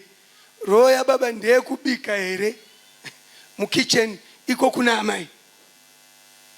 So hatidi kuona baba vachipinda mumapoto votanga kubika iko kuna amai. Kana kusina amai kune vanasikana. So ndiwo mfananidzo wangade kupai kuti amudi futi kuona amai vachienda nefoshoro vachibvisa tsvina yembwa. Ipo pane vakomana pana nababa. Andiri munyatsopanzwa. So my roles councillor, MP, senator, kuti inonzi senate ndei. Chekutanga, Zimbabwe ine 210 constituencies. 210 constituencies. Akatowandisa. Asi kuwanda kwayo imari inobva kwamuri inenge ichishanda kwesoko. Panga pane mutauro waiti maconstituency aya haana kuwandisa redatini kuita mashoma. Tabva ipapo ndiwo vanovhoterwa. Proportional representation ine 60. Ndogara ndichauza muparliament kuti ava ndiwo vebhakosi. Wandituka Themba watanga kushoropodza kazingati hamuna kumira kuelection. Saka izvi zvenyu ndezvemara i60. So pa 60 plus 210 National House of Assembly yandinogara yani 270. Pa 270 pane 7 vanoappointwa nemukuru wenyika. 7 vanoappointwa. But 7 ivavo havabvumirwe kuvhota panguva yekuvhota. Tozoenda ku-upper house. 270. So the entire assembly inenge ya ne 350. Pa 350 10 madzimambo. Mamchizviziva. Vanogara pasi ku-chief council. Potsvagwa madzimambo vanobva maprovince akasiyana-siyana ochipinda. So ari 10 madzimambo ndandati 270 takupinda mu 280. 280 ma-senators ozoita the difference ye-70. 350 ndo vanenge varipo. Korou ye-parliament iri pasi ndei iyi ndo zvaitwa nemaBritish kuti pane parliament iripo. Isusu ndicho tinoita naro zvese. Mutemo unotanga kuya kwatiri zvese zvatoda kuchinja. Zvabva ipapo zvinoenda kusenate. Iyi lower house, iyi upper house. Kuti munzwisise. Zvaenda ikoko woenda kunovheneka mitemo yataisa. Ndiko kunogara vana honorable Tsombondo ikoko. Vana honorable Chinaki. So maseneta haavoterwe, proportional representation haivoterwe. Vanozwana zvigaro sei kana election yapera, vanoona kuti party yawina mudistrict yeChegutu nemavhotsi akaenda ndeipi, vobva vaipa chigaro cheproportional representation, chigaro cheseneta chobva ipapo. Saka seneta na PR proportional representation anomirira madzimai vari madzimai, vanobva patotal vote yemusangano unenge wawina. Saka munoona kuti ZANU-PF inenge ine vakawanda nekuti kuma constituencies anenge ari rural vanowina. Vozosumudza vote ichikwira vapinda mutown. Munana Bulawayo Harare opposition kunyanya inowina imomo, yochisarudza vayo vochipinda imomo. Kune inonzi 2/3 kana muri muparliament, parliament ye 2008 pampane GNU yangeri hang parliament. Zvikanzi hang parliament zvorati hapana anogona kupasa mutemo iri party imwe chete musina 2/3. Kana mane 2/3 zvinai kunge ZANU-PF ine 2/3 inogona kupinda muparliament yoti truda mutemo wekuti vanhu vese ngavagerwe vhudzi. Mufananidzo, vanhu vese ngavaite sei, nyika yese togara todebate. Inini ndoramba ndoti aiwa, ko vangagere vhudzi sei, ko vana mai vanhukadzi vanozooneka mushere kumeso. Hazviiteka nekuti Mwari akavasika kuti vaite vhudzi, nekuti ndiyo beauty yacho. Ndiyo chi beauty yacho. Umwe oti aiwa, vhudzi iri ravari kunge vanaro harisiri muno, ndere vanhu vakafa.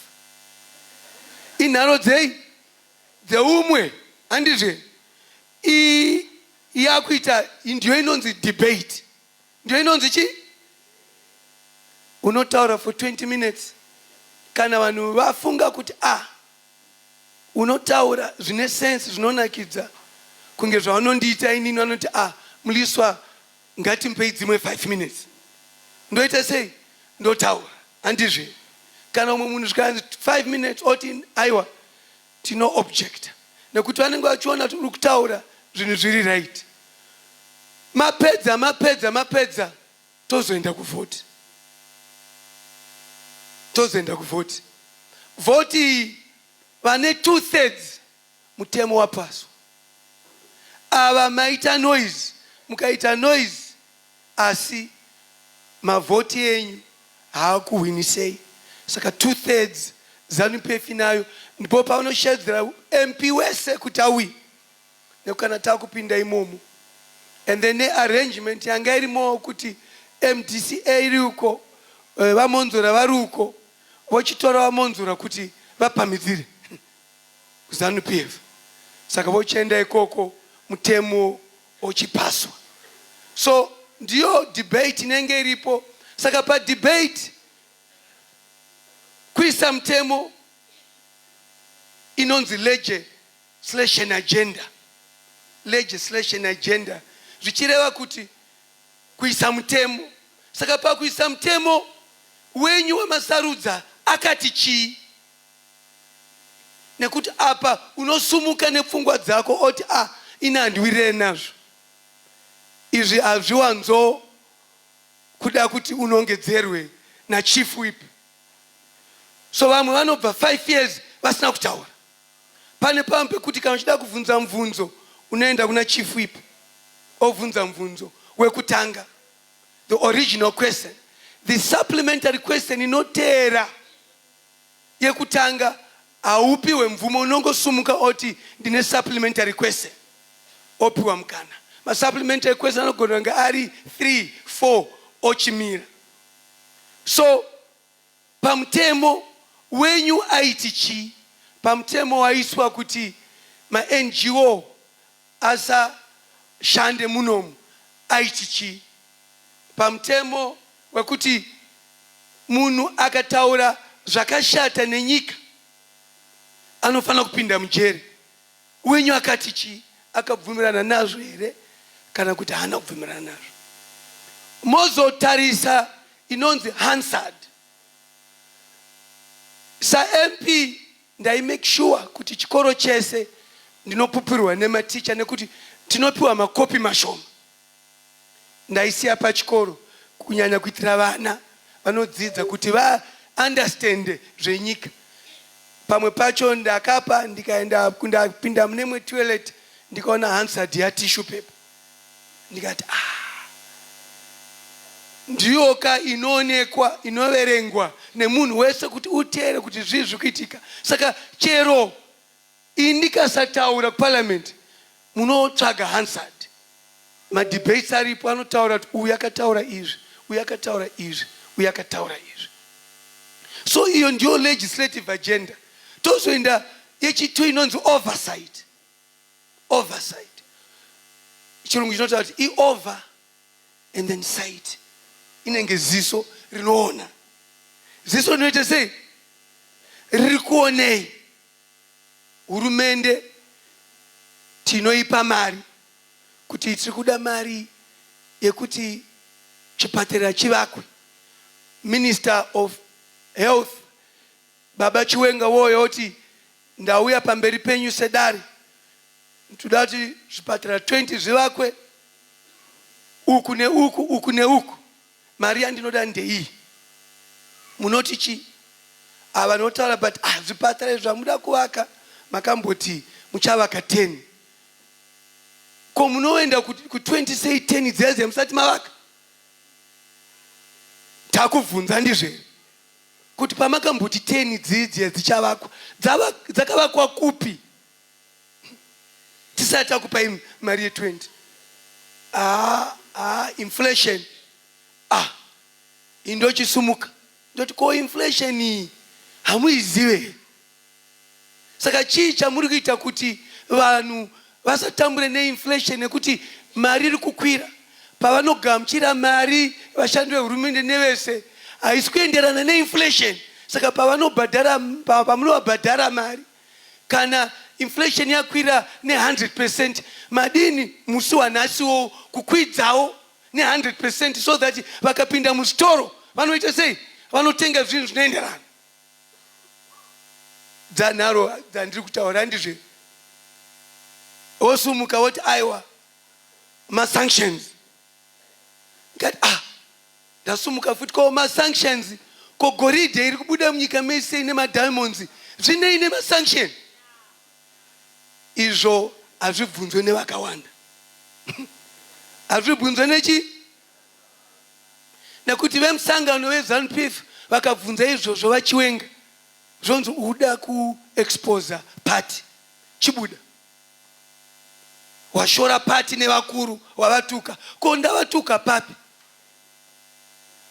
Ndiri muZANU-PF ndakabvunza vamade kuti munogara muchiti kune bumper harvest. Kasi gore negore vanhu vari kunzwa nzara. Bumper harvest munoiona sei? Kozi imimi munofamba nendege muchiona minda handizvere, asi hamusi paground kuti muone kuti minda yakakura sei. Nekuti kana uri mundege unozoona sei chibage chaibva izvo. Ndikati ko madomeni vamunawo havana mafuta emidhudhudhu. Saka mazuwana kupi izvi? Nekuti madomeni vane midhudhudhu ndovanofanira sei vachitaura kunani? Kuna minister kuti uyu munda tauona goho rakadai akadai. Zvikanzi kusei waexposa minister kudaro. Ndikati ndaifunga isi kuZANU-PF toda kuti munhu wese aguteka. Saka ndabvunza mubvunzo kuti tirambe tine donzo redu rekuti vanhu vaite sei vagute. Kasi vanoguta sei iwo ma-extension officer vasina chi? mabicycle vasina fuel ekuti vaende kunoona kuti goho rakamira sei. Ndikati aiwa munotinyepera. Amunondiziya kai, ndikati munotinyepera. Kunyepa hakuna bumper harvest yatiri kuwana. Nekuti bumper harvest kana mukataura zvinoita kuti maturo enyu azara kudai munogona kuenda for 5 years mune drought asi muchita sei. Ndio inonzi bumper harvest. Bumper harvest haisi iyaya yekuti nhasi marima dura renyu razara asi kupera kwegore rapera. Haisi bumper harvest. Bumper harvest inoonekwa nemareserves asara kuti chibage ichi chamarima ichi chazoita extra dura renyu razara chinokusvitsa ipapi moti chemudura chikapera tichazoenda kune ichi chinogona kutisvitsa mwedzi 3, 6, 7. So ndikati aiwa every year tiringoimpota chibage zvikanziwa expose musangano hazvisi right nekuti takaita land reform zvazvimwe. So mari yatapa yabvumwa yapaswa budget tozotanga kubvunza isusu kuti mari yashanda sei. Honorable Minister makauya mukati muda mari yekuvaka maroad tikakupai maroad apapi zvikanzi aiwa inflation yakwira. Tochiti ko makanyora here kuna Minister of Finance vamutulimnure kuti mari yamakandipa yaya yadyiwa neinflation ndipei imwe inozokumbirwa yakunzi supplementary budget. Supplementary budget chii?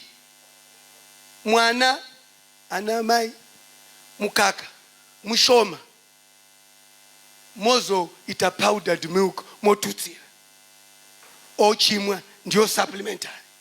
Anti mazubada mukaka unenge uri chi asi mwana achiri kuda chi munoenda munobhurisa mvura mozogadzira mukaka ne powdered milk ochimwa ya supplementary.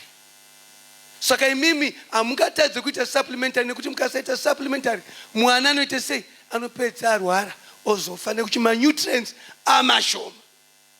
So iyo ndio supplementary budget inofange ichiuya na Minister of Finance achiti inflation yakwira sezvo yakwira zvipatara nezvikoro hazvichavakwa.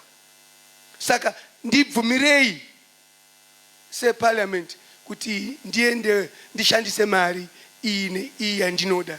Ndipo patinobvunza ndipo pamunozoona kuti isusu through the Auditor General's office wochiongorora mari kuti dzakafamba sei. Pozonzi iyakabiwa haina kufamba musha haina kusvika. Tochiti aiwa azviite tochigara pasi oversight ine anonzi portfolio committees. Portfolio committees saka ministry yese kana iri ministry ye defense ine committee yayo inoiongorora kuti iri kushanda sei. So every month and every 3 months vanofana kuunza financial statement according to the Public Financial Management Act. Ndio mtemo uliko unoti bazi rese rehurumende once a month inofana kuunza financial yao ne every 3 months kuti zviongororwe kuti zviri kufamba sei. Ndio makomiti amunozoona anozofamba oita izvozvo voshedza minister kuti izvi neizvi and all that. So that's our role of oversight yatinenge tichiita. Inini ndapinda kuno se independent ndakachair committee ye mines and energy ndiyo 15 billion inquiry. Ndiri chairman ndini ndakati toda kuziva kuti 15 billion yaenda kupi. Zvikanzi Mliswa azviti unouraiwa kozi pane vakuru apa. Ndikati aiwa mutemo wedu watinawo unotitendera. Vamwe musangano vakati isusu meeting tinenge tisipo nekuti kabvumirana nezvauri kutaura nevamwe but kune vamwe vanga vakasimba vemusangano vaida kuti aiwa isu tinenge tiripo pameeting. Saka munogara pasi sekomiti iya ndaicheya ndikati toda kuita $15 billion inquiry.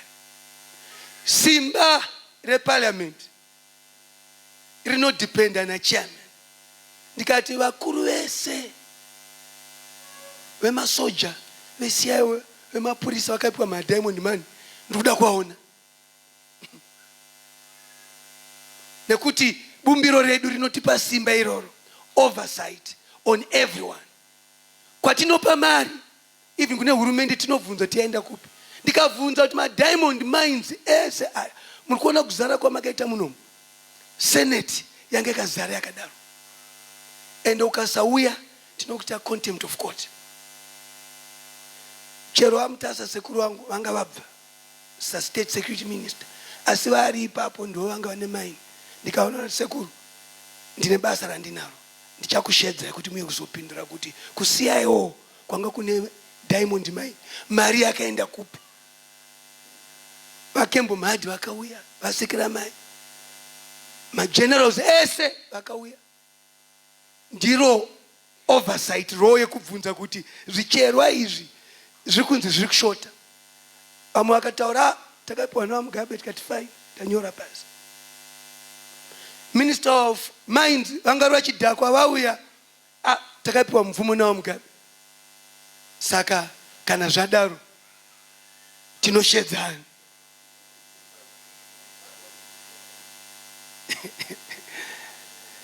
Mama zvimwe zvithingwindi zvangu ndoshati zvinobva kupi. Ndimuchaziva makandibereka. Ndikati ndikuvashedza. Kanzi maiwe vaMugabe. Ndikati nekuti panga tichibvunza pese zvainzi chi.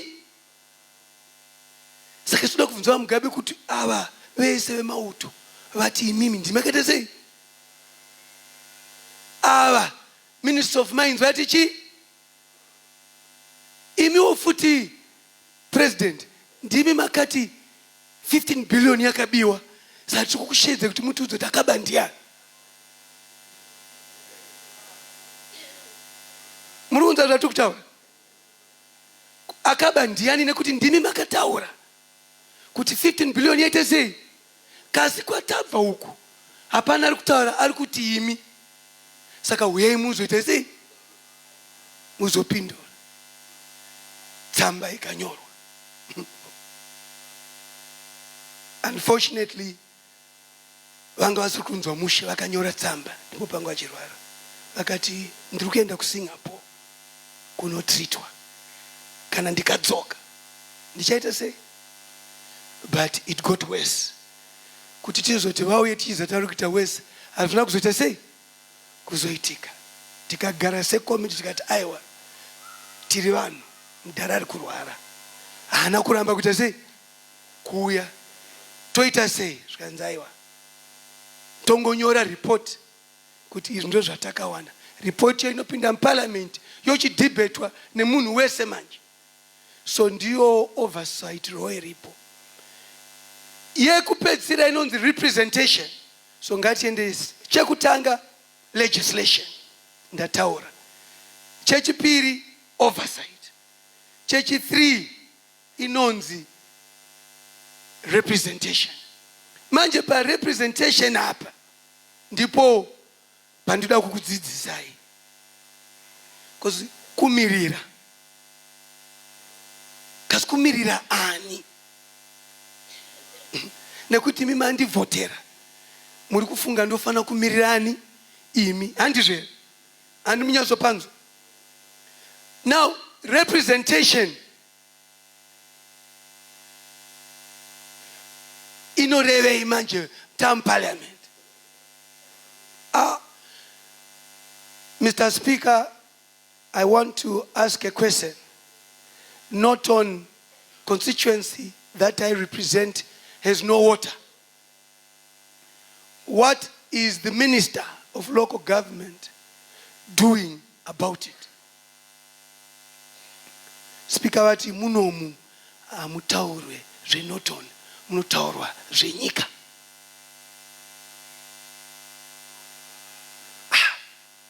Saka ndoita sei. All right. Ndakurephrase. Mr. Speaker, the government policy is clear on access to water. For example, Norton has no water. So what is government doing to ensure that there is water?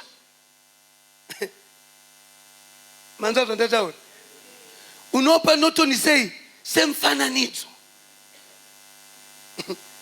Kozi takagara muno muya ndezvenyika. Sandibvunza kuti hurumende ine murao wekuti munhu wese anofanira kunga ane mvura yakaita sei yakachena.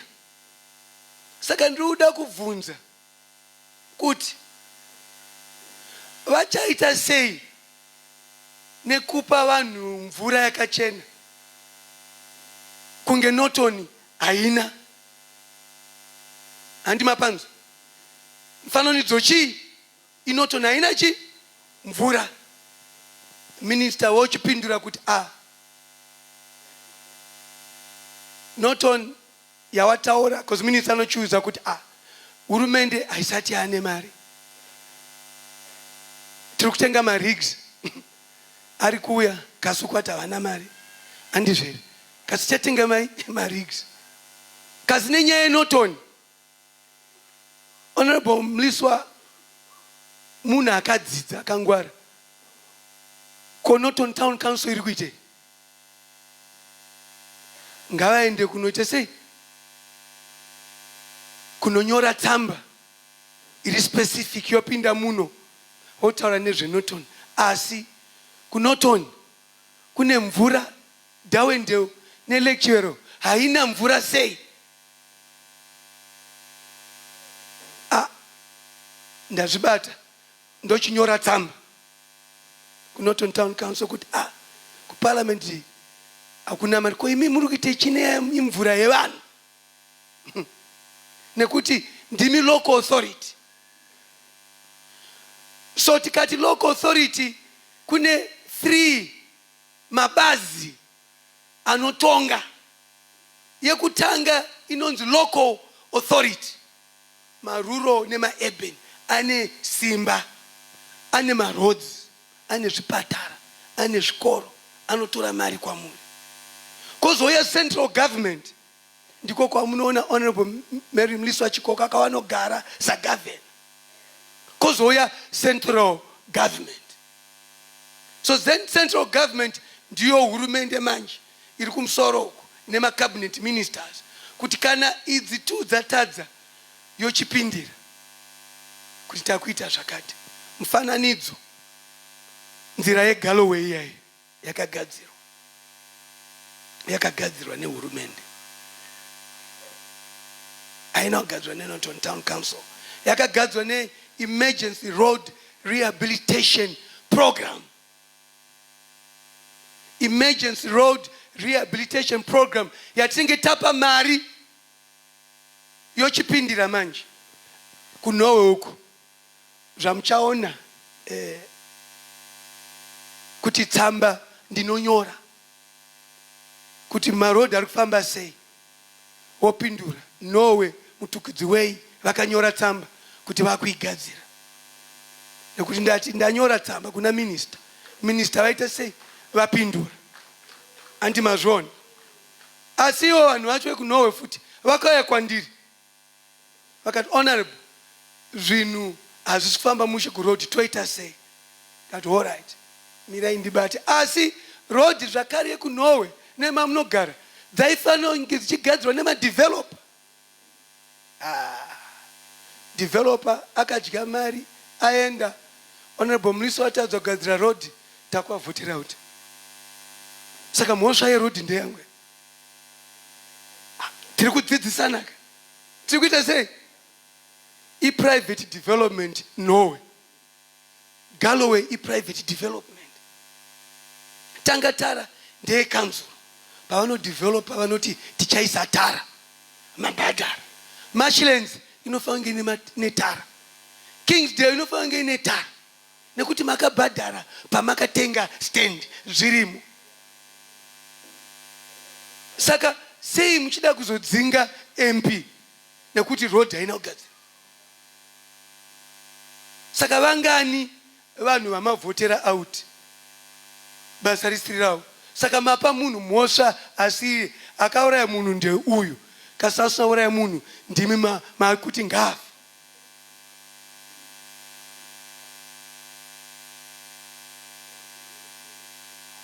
Vamwe ndonga makukumbira regero kuna Mwari kuti Mwari paya taisaziva. Taisa sei? Saka developer anofana developer une contract naye kana atadza iwewe one unogona kuenda kukoti. Oti ndakabhadhara mari yangu road haina kugadzirwa, but hamugoni kuenda kukoti nekuti mari yemaloya hamuna.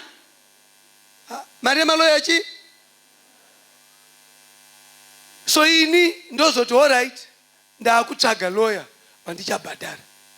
Ndoenda kune mwana wangu musikana ndoti ko wamwe maloya ndeapi? Iye ari professional, haadi kuita basa rangu kuti muri baba vangu, handidi kumirira nyaya dzenyu, handizvere. Zvakafanana na doctor.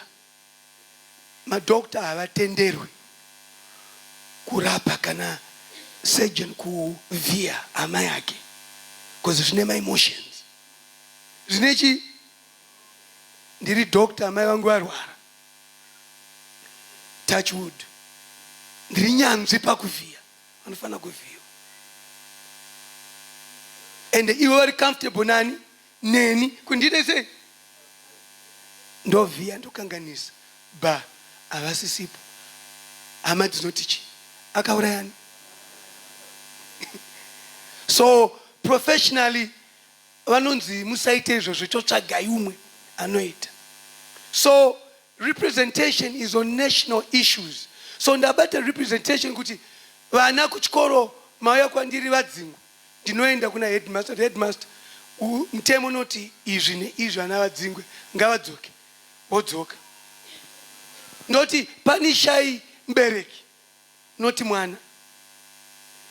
Kasi iye zvinezvi kutaura shuwa chero isu tinokumirirai zvakutiremera kuti tiende kuchikoro uchiona kuti zvikoro zvaparara sei nekuti vamwe vabereki havasi kubhadhara school fees. Vamwe vari kubhadhara, vamwe havasi kubhadhara. Kasi vana muzvikoro havasi kudzidza. Saka ndinozvibvunzawo futi noti ndinowo mwana pachikoro apa ndiri kubhadhara school fees. Ndingadere kuti ava varambe vachingoenda uku vana baba munenge muri mabhawa makabata maheadmaster maviri muchimwa. Kasi mwana asina kubhadharwa chi? Vana mai votambura. Ozongoti alright, imari school fees $20, uyai endai kuna chipo ku office ndobhadhara $20 kuti mwana aite sei. Uku baba instead of vaunganidze yetemi inouya havasi kuunganidza. So ini ndino intervene panyaya dzemascholarships. Tichakurakidzai vana vandinobhadharira kuti vakawanda sei. Kasi ndinoita izvi ndichida nemwoyo wangu nekuti haungaregere kuti mwana atambure nenyaya baba namai. Hazviti. Zvipatara mabills andinobhadhara, kasi ndoda kubhadhara straight kuna doctor kana uchibhadhara. Ndipe munhu mari ndoti ndipe receipt yekuchikoro ndobhadhara, ndipe receipt yekuna doctor. Ndapindira futi ndaita izvozvo. Uyu ndiwo moyo wangu, handiregret. Chero ndisiri MP mukauya kuti mwana wangu haasi kuenda kuchikoro ndipewo mari, ndinokupa. Ndinoita sei? Ndinokupa, ndinayo. Tochienda ku Norton Town Council ine zvipatara. Chii chairi kuita? Manesi havasi kubhadharawo and so forth. Councillor Mutatabiko aripo, tikati alright, ngaichienda kuhurumende. Ngaichienda kupi? Because hurumende ikatora vachaisa zvakati wandei ma-x-ray panovhiwa vanhu zvese vanoisa nekuti zvehurumende. And vaigara vachiti Norton Hospital iri important nekuti iri padhuze nehighway. Pakaitika accident togona kumhanya yoitwa trauma center zvakare. because trauma center quick help ine madoctors anokurumidza kuita sei kuita kubetsera vanhu. So izvo takanyora tikati zviitike. So ndogona kutaura zvakawanda zvemvura izvi zvemabhoho harisi basa rangu. Ndinenge ndakuitawo kuti vana amai Mwariwo akandibetsera netumabhizinesi twandinato ndinoisawo mari kusaidi ndoti iyi nchabetserawo tonoisa mvura. Asi ndinotarisira kuti nekanzuro nyowani ichapinda inenge nana gavhara vana mutatabikwa ndofunga nyaya yemvura vachaiprioritize woita zvinofange zvichiitwa nekuti imi kana musina mvura kanzuro isingakupei mvura ngaichere mabhohos kuti mutore kupi kumabhohos nekuti problem yei yemvura. Uku muri kubhadhara mvura hamusi kuwana mvura. Uku mutero iri kuita sei iri kukwira. Ndonyora tsamba dzamuchiona kanzuro kuti sei muri kukwidza mvura iko kusina mvura ende vanhu vanoiwana kupi. Mvura yavakabhadhara 3 months ago havasati vaiwana madini kutovaregera kuti vasabhadhare vofana kuwana mvura yavakabhadhara yavasina kuita sei kuwana. Tonyora tsamba zvese izvozvo vopindura toti alright tonyora kulocal government toti pindirai nyaya iyi. Inini parepresentation ndinenge ndaita pangu ndinenge ndisina kuita here pangu kasi imi munoda kuti ndivake water plant muda ndiite sei. Pamutatabikwa chapupura kuti ndakambotsvaga vekuSouth Africa kuti vauye kuti vabetsere. Kanzuro yakabvuma hayo haina kuramba but covid ndiyo yakazonetsa because vanga kuda kuchiuya iyo kanzuro futi vasati vapinda makanselors vaitorawo vamwe makambani kuti vapiwa chioko muhomwe vasina chinhu oti ovaka hapana chete sei chabuda and all that. So I thought I would explain raw yangu iri kupi bepa rangu riya vagavhara handina kudhifesa vakupa gavhara ndatora iyi pamota pawo saka ndina kuba ndichachidzosa. Ndatora ichi nekuti vanyora kuti my priorities are to improve accountability in our affairs. Vagona kuti zvese zvinoitika kunoton town council zvofana kubuda pachena. Vakati water supply ndiye council anogona water chi. Vakati sewage treatment ndo basa recouncil manje ndo basa recouncil. What do wana hope muripo zvikanzi roads ndati Mwari andibvira kupi handisi ndaite sei ndanyora ndiani. Zvikanzi public lighting and social amenities kubvira kuzvipatara ma-recreation clubs ese ayo and so forth. Completion of pending land developments kuti kanzuro ngaimanye kupedzisa nyaya kuti muwane ma-title deeds. But ikanzuro isiri yawo yekudhara vakatengwa vana Muyambi nema-developers kuti isusu tokupai mari itai kuti vanhu ava vadevelope vega. Vakanyora tsamba vakabvuma kuti vanhu ndo vachadevelopa vega. Imaite sei mabhadhara.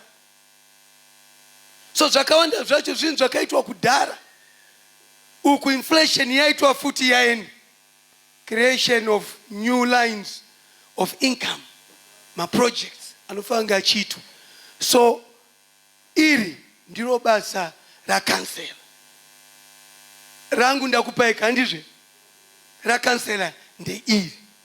Ndo vanogara mufull council meeting vachizeya nyaya yemari dzenyu kuti mari dzemarates dzamabhadhara dzichabhadharwa sei dzichaenda kupi. Saka kansela wenyu nguva inoi ndiyo nguva yekumubvunza kuti uri mukanzuro chii chawakataura. Hatina mvura pawakataura kuti kuda bhoho ndepapi. Chipatara hakuna, chipatara chiri papi. Nekuti kune ma-minutes andirira mutatabikwa kune minutes ariko anotaura kuti akataura here kana hana kutaura. Saka ava varipo vauda chigaro, itai nawo ward meeting. Inini pandiro yakuzoita nemuripo movunza kuti council chii chamakataura mukanzuru nenyaya yewadi ino.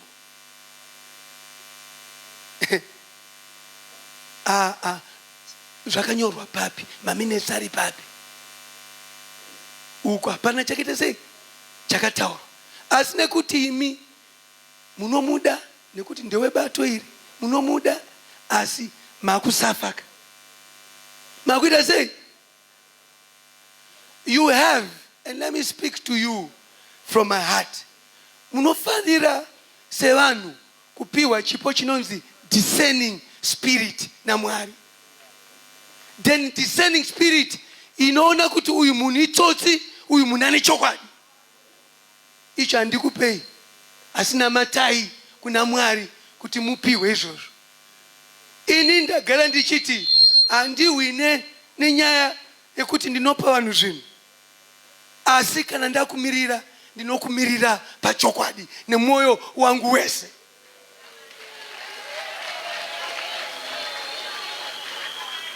Izvi zvemalanchi zvechi hazvina basa, asi ndinozvisacrifice upenyu hwangu muparliament. Amai vangu vanomboti zvepolitics siyana nazvo. Pamwe vonditi unoataka mukuru wenyika, president, mukoma wako. Ndoti but president wangu ari speaker one, vanoziva basa rangu. Ivo ndivo vataura izvozvo here?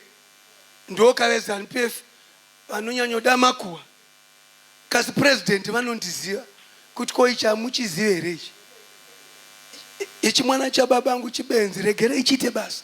Ndivo basa racho.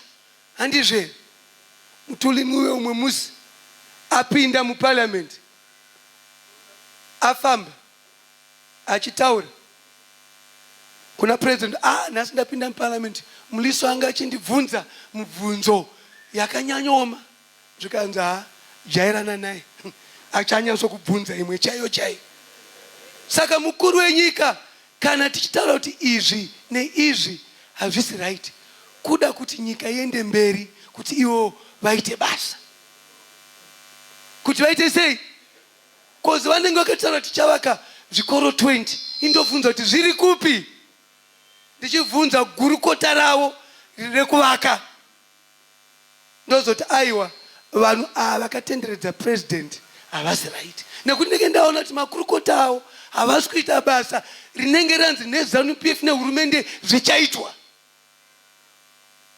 Handi mapaoni vanhu vakuruka munoziva muparliament kuti uyu minister ari kuba, uyu ndinomunongedzera kuti uyu ari kuba. But on a more emotional note, ndofunga dzimbonga ndinomboona mavideo ndoti ndini here ndaibvunza izvi. Themba wakabvunza izvi rini? But ndoona kuti Mwari akandipa chipo, ende kana ndichimirira vanhu anondiprotectawo futi. Ndiyo conviction yandinayo chete kuti hazvisi zvangu. Hapana musi wamakanza muparliament tichiti ndipe ichi, hapana. Asi imimi nenyika ndimi munokosha. Ndiyo sacrifice inenge ichidiwa kune mumimiri wese. Asi sarudzai futi vanotya Mwari, vanoziva Mwari. Vamakiwa vari kupana vamwe vafundisi vandiri kuona vachaintroduce. Sei musiri kuparidza izvozvo imafundisi kune chita chenyu? Sei ndimiwo futi musiri right? Mukaona mukuru wenyika munoda kumwa tea nemasausage nemabiscuit, instead kuti tine makuwa mukuru atidambokudzai makuwa. Izvi neizvi hazvisi right, izvi neizvi hazvisi right. Tiri kunzwa vanhu vedu mumachechi vachitaura. Hapana president angaignowe advice iyoyo ichibva kwamuri. Kunyanya imi veMethodist ndiyo chechi yacho yapresident ka. Mukaona vaMugabe sangana na father Mkonori. Mchiri kuziya father ani ndiye anga ari mukuru weCatholic, chinhu chese anga aripo. So vanoziva Mwari, endai munovataurira sevatungamiri vevanhu kuti kupasi apa zvinhu hazvina kumira mushe. Taurai futi mumachechi kuti Mliswa uyu wamuda kuti amire haana kuroora, asi ari kutora vakadzi vevanhu vese munotona, musamuvhotere. Handizve uyu Mliswa uyu wamuri kuona uyu anopamba vana vechidiki. Imimi samufundisi, taurai kune vanhu kuti muprotecte vanhu, mukanyarara hamupinde denga. Nekuti vamwe vana unobatwa chibharo maigona kuvasevha, muti uyu hazi right. Ndimi mune simba racho, sei muchinyarara? The church.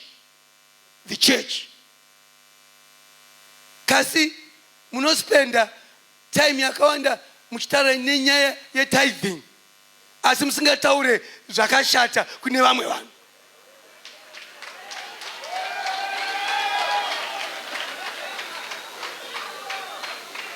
Vafundisi vari kudai, vari kuteerera. Saka election yauya iyi auya muchechi mugamuchirei, asi kana asiri right taurai kuti sakugamuchira, but une nyaya idzi sei nhasi wazofunga kuda kumirira vanhu, wakazviregera here? So it's an inclusive approach. Wisdom. And Tony wangwapedza.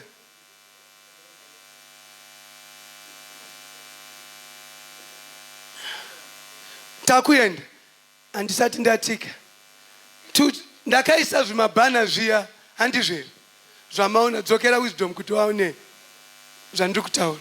Nekuti patinoda kuita basa tinokudzai chaita izvi neizvi, saka ndauya nezvandakaita kuti nditaure nemi. Handi ndakaisere izvi nekuti mimi hamusi kuona izvi, ndosaka azozvinyora pamwe, but ndizvo zviripo. Vote Themba Peter Mliswa for infrastructure development. Handizvere, and Wisdom. Implement not on master plan. Ndini MP wekutanga ndakanyora tsamba ndikati ko master plan yenotoni iri kupi? Apa pane chikoro, apa pane chechi, apa pane maningikiri, inenge domboshawa.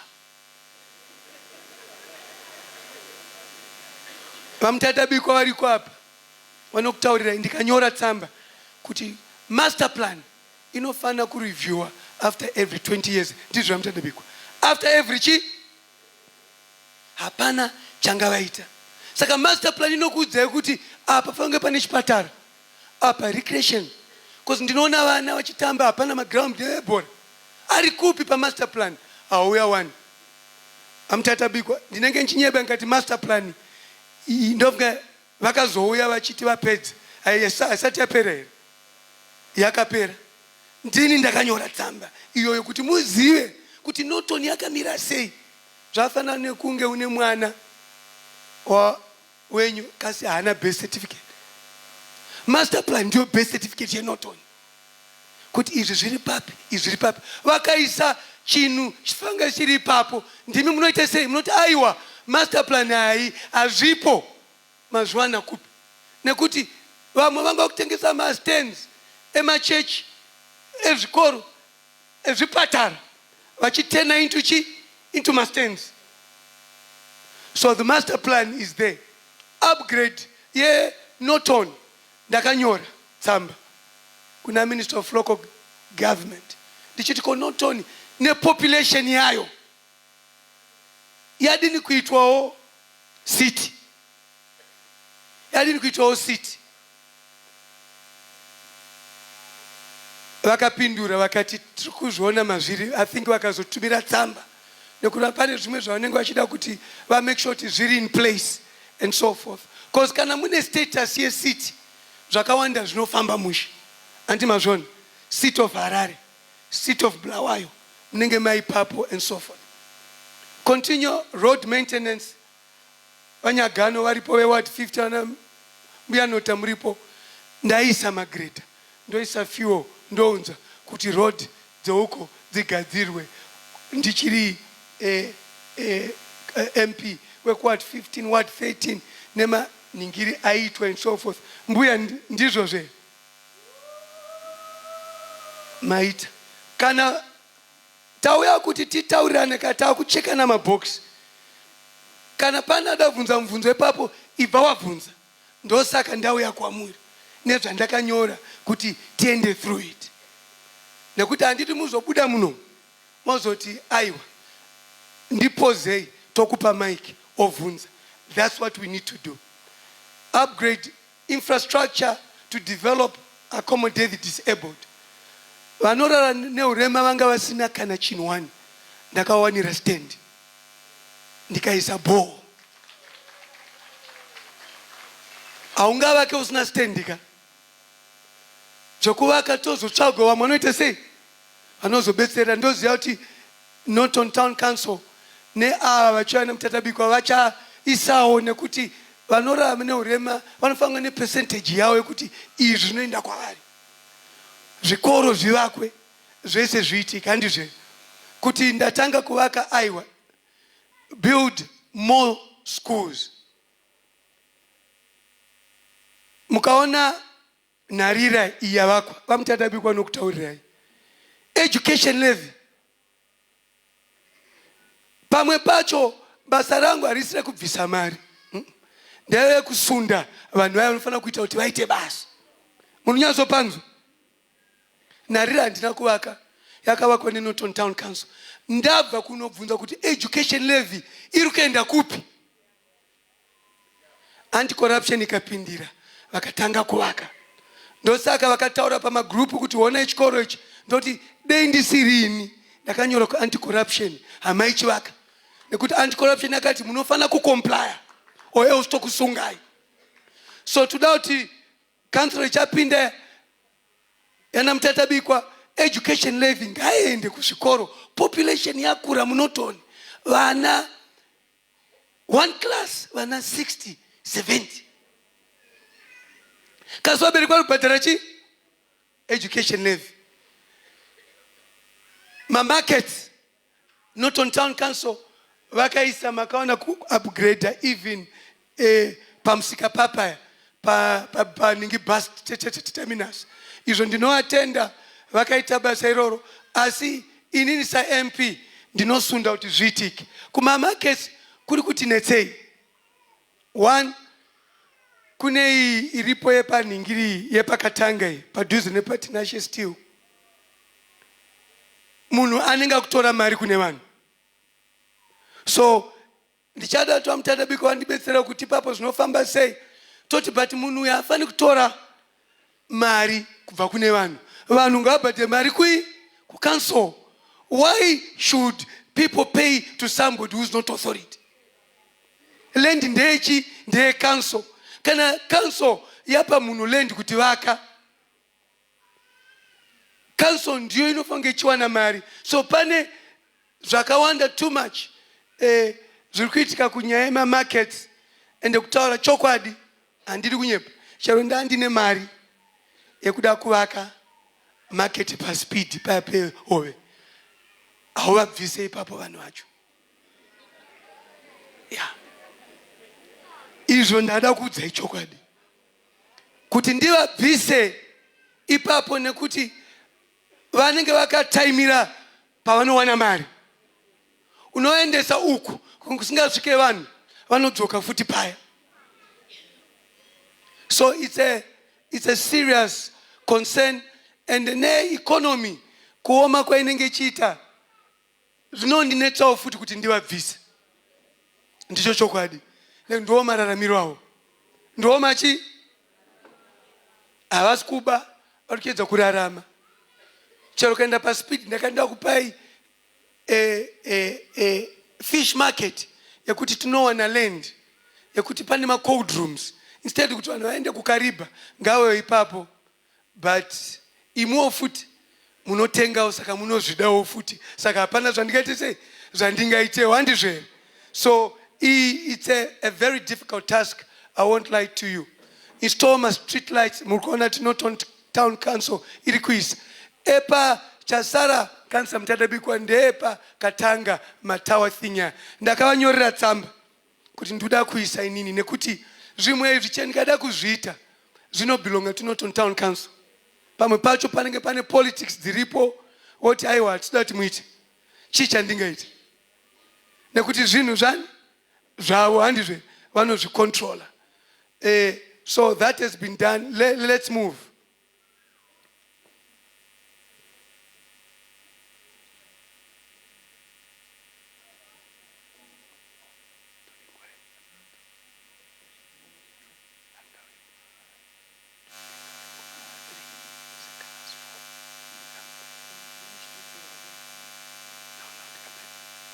So other infrastructure projects done.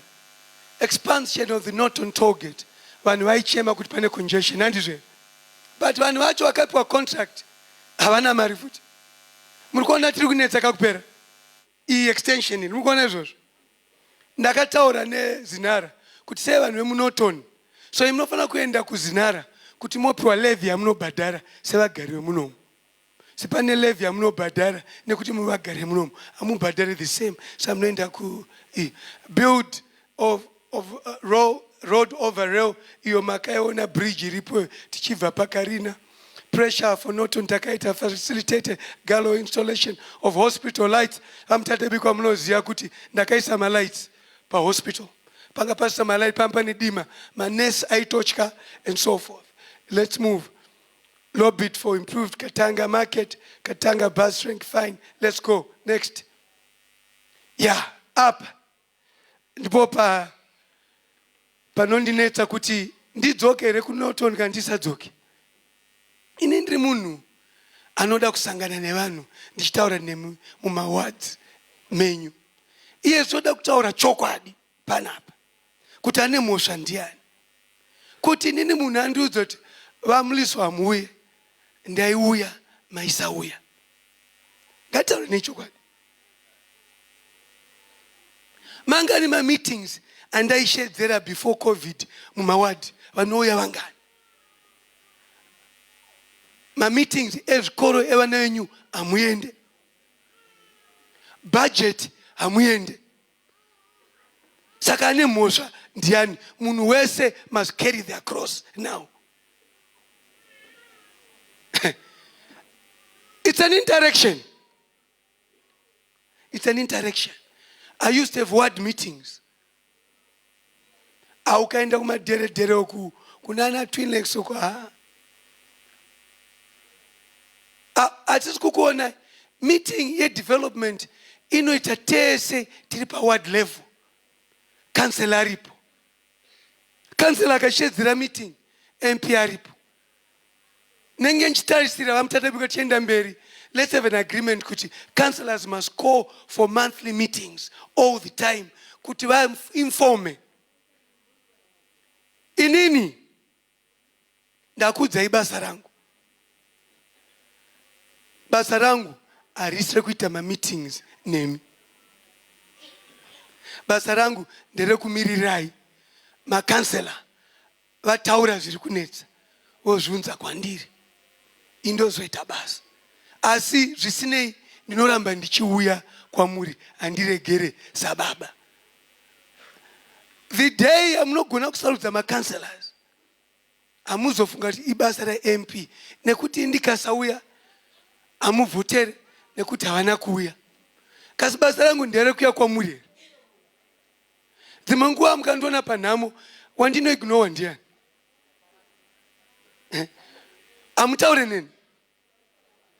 Ndiani akandiona panhamo wandisina kutaura naye. Adzimwe nguva mukandiona ndichifamba anditaure nemi. Angataura nechokwadika. Taurai zviri mwoyo menyu. Ane mhosva ndiani pamusangano. Vada kuenda kudenga sumudzai ruoko mobvuma kuti inini. Sumudzai ruoko. Mfundisi ibvai mavanamatira kuti varegererwe naMwari. Misangano misangano Amanda amu attend and it's not right. Nekuti zvinhu zvakawanda. Yes, mamuda kutaura. Pane roving mic here. Pane roving mic. Okay. And yeah, PPY roving mic. Irikuita.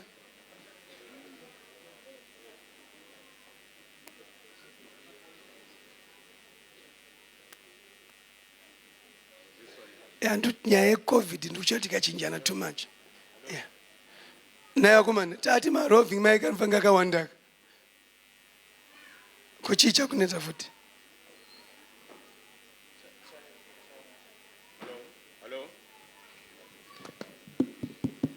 Hello.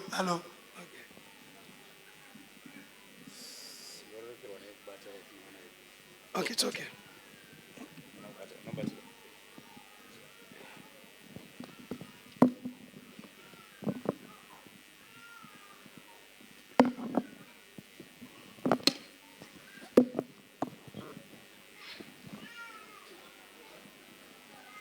Notora starako newadi yako. Hello, indoitwa mugwagwa listen. Ndinowanikwa ku ward 13. Ndinowanzo pane nyaya imwe inoitika honorable. Pane nyaya manga muchitaura yekuti nyaya ma-councillors munoti zvinhu munoti zvakafanana nema areas zvakafanana nemvura and water supply zvinofanira kunge zvichiitwa nema-councillors. There is a disadvantage inosangana nema-councillors especially muno mu-constituency yekuti ma-councillors atinge tinawo mazhinji acho mamwe acho ndemamwe mapato. For example toti kune ZANU-PF, kune CCC, kune yedu independence and so forth. Saka takatarisa ma-councillors mucabinet ma-councillors mu-independence munogona kunge mungorine 2 ma-councillors e-independent. So end up takunosangana ne-challenge yekuti tikange tapa complain kuma-councillors e-independent anova ari 2 mucabinet council yeNorton. Andika takatarisa muno mune 14 wards. It means kuti pane 14 councillors dziri muward. Pa 14 councillors dzatinadzo muward munenge mune 2 ma-councillors anenge achirepresenta chi-independent handiti as independent party handiti. So pa disadvantage iyoyo ye 2 ma-councillors iwayo vaka-offer or even and complain inova nekusanonzwisisana nekusazoronga pamwe chete nekuti vamwe vanenge vachiti izvi ndezve-independent ndo yataura izvi handiti. It means kuti development iyoyo haizofambi zvakanaka ichienderera mberi nekuti pane kucrashana pakati. Right, that was the first thing. Then the second thing. So that okay. Yeah. Then the second thing, nyaya inoitika ndeyekudai. Isusu kutaura chokwadi councillor isusu.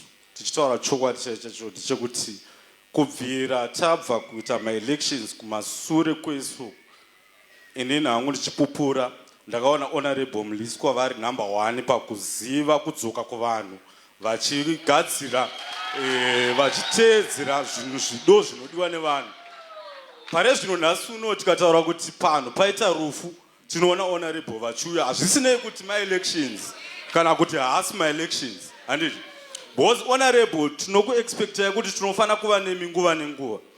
Takatarisa kuti ma-elections vamwe tinovaona murufu. Yes. Tinovaona murufu hatichike kutaura izvi because tinenge takasimbawo kumwe.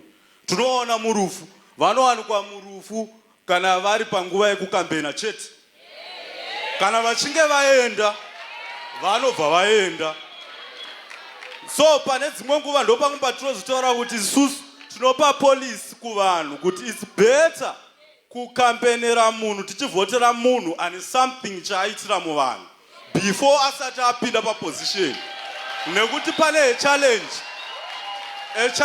inoitika ndeyekuti vanhu vanotaura kuti ndichakucheresera chibhorani, ndichakuvakirai maroads, ndichakuitira everything before asati apinda pa-election. Handiti anozotaura kuti zvinhu izvozvo ndichakuitirai kana muchinge mandivhotera.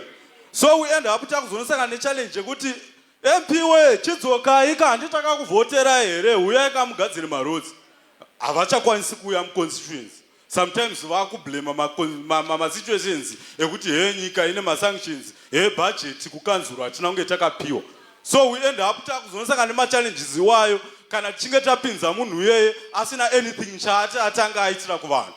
So right now, to be honestly enough, as not only both chandokutaura ndechekuti muno munoti mune vanhu vakangwara. Ndakutaura reality kwete kuti chi. Muno munoti mune vanhu vakangwara ende vakangwarisa ndosaka muchiona tisingataura zvokuti chi. Inini I'm a ZANU-PF supporter, to be honestly enough. Andrika, but I prefer to vote for Themba Mliswa because I have something chandakaona pavari kuti before election, Andrika, before election is was right now to set up in an election. Honorable Themba Mliswa wakaenda kuna Mtuva. Vanhu vaigara mumakomboni kuna Mtuva kusina matelesu. Andrika, izvozvi nguva election isati atombotanga kuti vanhu vakupinda muground kukampena vakagadzira matelesi ekuti vanhu vemakomboni vanga vachingomesa pese pese. Right now tine machallenges ekorera, tine machallenges ekuti mvura chaiyo inenge chimwiwa nevanhu. Vamwe vanochera mvura yemudhamu unowanikwa mvura yemombe ndo yavanenge vachishandisa kubikisa nekumwa. Vakaisa zvibhorani zviriko kunana Mtuva. Vanhu zvamanje right now izvozvi hapana munhu, hapana nzvimbo isina chibhorani. Each and every nzvimbo ine masabhuku yese yakaiswa zvibhorani nahonorable wedu Themba Mliswa. So we prefer to vote for a person ane rudo nevanhu, anodzoka muvanhu. Thank you Themba. Thank you honorable Themba Mliswa for what I do. God bless you.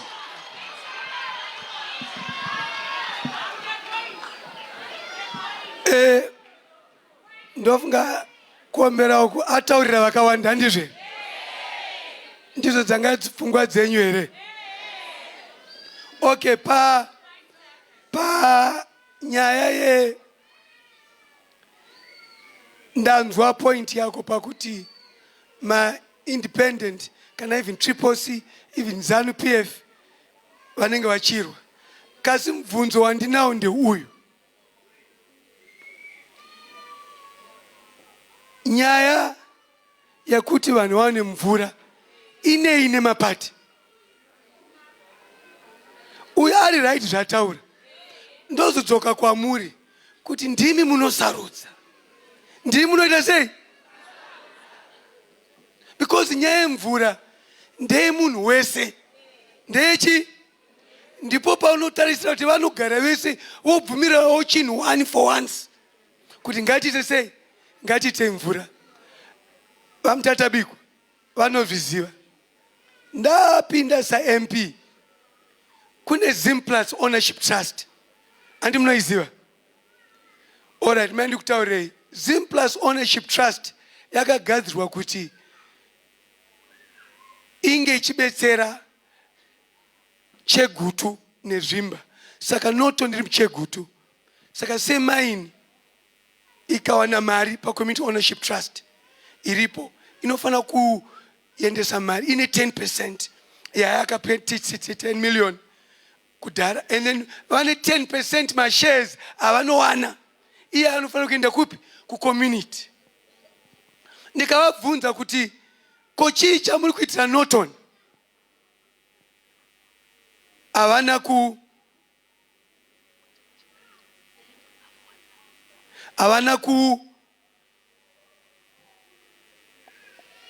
kundipa zvavakaitira. Kasi umwe kwesoku vangaita sei nekuti mari inofanira kugovanwa neNorton. Ndikakuti no, I'm the member of Parliament for Norton. I want to know, what have you done? Vakanyara vakati, all right honorable, toda kuvaka abatwa muNorton. Inzwai nyaya. Abatwa hii ndiyo ichaunza mabasa 1,500 muNorton. Kuti nditsigire zvataura 1,500 jobs, which means each ward was going to get at least 100 people working. Sebu chickens. Ndo wanga chata abatwa yacho nekuti mari yangeni. Kasi vakagara pasi Norton Town Council. Vakataura kuti apa chairperson angu ari mufahori vana mutatabiko asati vabika. Vapinda vakaramba kuti zvabva kuna Mliswa taramba. Ndikanyora tsamba kuna Chamisa iripo. Ndikati ko vanhu vako vangarambe abatwa icha create 1,500 jobs. Chamisa akanyora tsamba. Vanoziva kuti reverse, but avanga utobuda kudhara. 1,500 jobs. Akati tidzoke tatobuda kudhara. Even Chamisa akati mungarambe sei opportunity yakadaro. Ndichidaro election iri kuuya iyi. Ndati for the first time, last time andaitaura zvandaifunga pamacancelors, but this time ndichataura. Kana ndichiluza vote, ngatiluze vote, because there is no point kudzoka sa MP ndichiramba ndichida basa racancellor nekuti matadza kuvota. Aiwa hazviite. Toda kuti Norton Town Council icontrolwe nema-independent. Kana asiri ma-independent achacontrol. Munenge mandiomesera. Inini handisi mubasa mu kuita mari. Because ndakatambura nevanga vasiri. Kunge zvari kutaura. Kusvikira 1,500 jobs dzabuda muno. 1,500 jobs. Ndaronga. Ndiva Mliswa. Ndiani hama yangu yandino muno muchapinda basa. Hapana. Kasi vana venyu, vanani, mese, mairarama. So each ward was going to have 100 working people. So with this election, we need to be very honest. Ndafara kuti Mtadabikwa are independent. Because Mtadabikwa has capacity. Gavara ane capacity. Kana muchindida, ndipewo vanhu vandichashanda nawo futi zvakanaka. Hazvibetsere kuti uku ndiri musoro wegonyeti asi trailer haisi yangu. Because tofanira kutaura nachokwadi. Tofanira kutaura nachokwadi. Ngatiedzei kuisa ma-independent toona kuti vanotadza here havatadza. ZANU-PF makamboisa ikatadza. MDC ndio Triple C yatadza. Ipaiwo independent chance. Tuone kuti tinosvika papi nenyaya yebudiriro.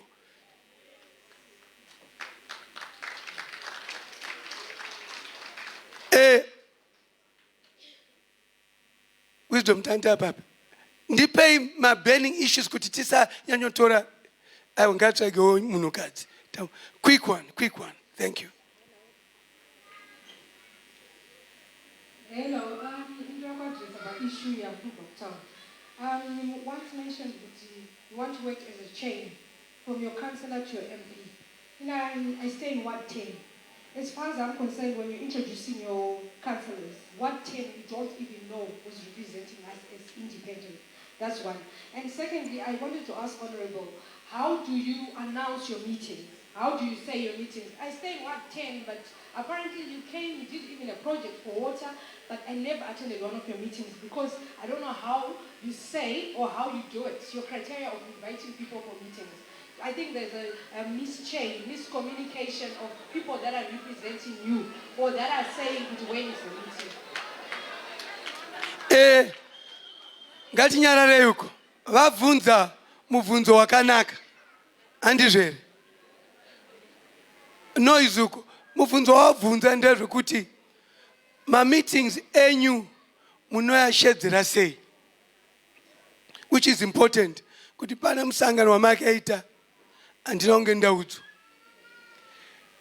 Chandakatanga kuita kuti mubvume munomu. Ndini ndakatanga kuisa ma-groups e-WhatsApp. Ndikunyepa. Aiwa. Ngatitaureka.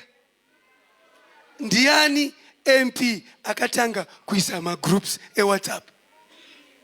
Because ndakati ndio communication. But the problem is vamwe data havana. Andizve. Tadaro tina effective councillor. Imi mnofange mchenda kuna councillor. moti councillor toda meeting na MP toda meeting yakadai iye waita sei on the sheds. So in my office will not be as efficient in that regard.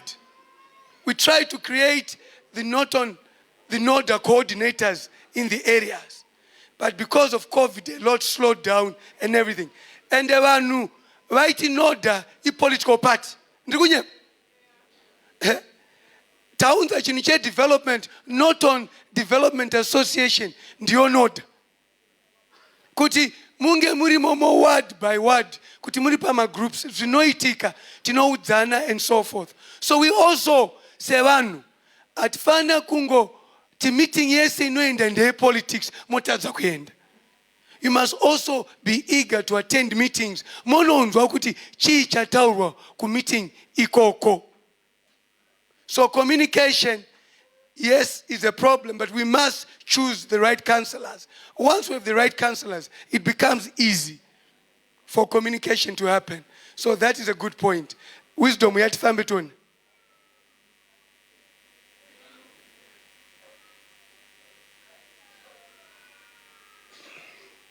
Health, Andy Tony.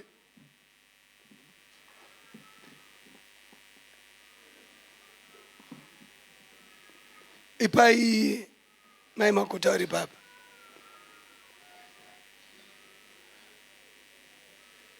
Mukasapa vanhu vanomirira verurema kutuka kwavanokuita.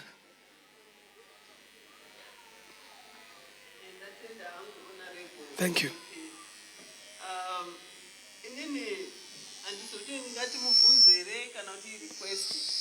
But I think zvakakosha kuti zvipinde mushere dzenyu. Isusu mukanzunza acho kansela yamutaura nezvayo hatina anomirira vakaremara. Saka nokudaro tine maissues mamwe atinoendesa ikoko mugoita follow-up kana ka5 or more times pasina chatichakunda. Because the moment you walk out of that office, even office meetings avanogona kusara vachiita avazozvinakariri. Ndakazoona kuti zvinonzi anovaiwa nemudhibhidhi anayo muromo make ishuwa izvokwadi. Nokuti tichanyora tsamba taendesa. We make a follow-up, but aona zvakazodai that's the thing to do. Zvakazodai that's the thing to do. Saka ameno hazvingaiti here kuti mucancel muve neumwe wevakaremara. Whenever they sit for those meetings, I think that person will remind them kuti aiwa but pane issue yevakaremara ka. Pane issue because hapana anenge achizoimaida vacho vasina kuremara. Because havana kuremara. It's an excellent point. Miraindi tange nekutaura kuti hurumende yatadza ipapo. Nekuti taitaura chero kuma MP panofange pane percentage. Because vanoita kukota havana kuisa. And tine caucus yedu. Zvamataura izvi zvinoda kuti makanselors apinde osangana nemi. And then I think one nominate one wavo anenge achimirira agenda yenyu. And then ngavasete caucus yedisability. Izvo zvamataura ndizvozvo. Isusu kuparliament what we have done zvamunoziva. Tine caucus yedisability. Tinosangana. Totaura. I think council must also do the same. Kudzidza hakupere. We are guilty as charged by disability. And that is the truth of the matter. Hurumende was supposed to also say, by my MPs, 10% or 15 disabled. By my councillors. So, imimi murimunomu, vanu kuziva imoti enda imnuwa mirao. So, I think in terms of the law, we need to keep pushing along those lines. That there's no other excuse. Chero inini ndisina kurema zvimwe ndinokangana. Vamasaya nematambudziko vakashaya. Ndavaiti uyai kumeeting. Ndichikangana twakaita sei? Wozoti but honorable, makati muchaya kumba kwangu. Anyway, ndatoe pakati pe ndamunzira ndakusvika. Yandoti ndakangana. So and it's okay. Because takati nekuti vane disability. Todaita meeting kupi kumba kwao so that vasaite ningi. But we all are guilty of that. And sevanu, I think we need to, all of us, change our attitude towards that. Because mangwana huziwe kuti next indian. Ndosaka imimi ndiminya kupusha stand ya mchiuya tukayawanikwa. Ndosaka tikagona kuvaka even rehabilitation center, even chikoro, for the disabled, it will make sense. So let us try and start from there. Electrification of hospitals, yes. Kune Bathurst clinic irikuni. Improve staff conditions ku parliament. Amundinzwe ndichiti urimende kupay marere.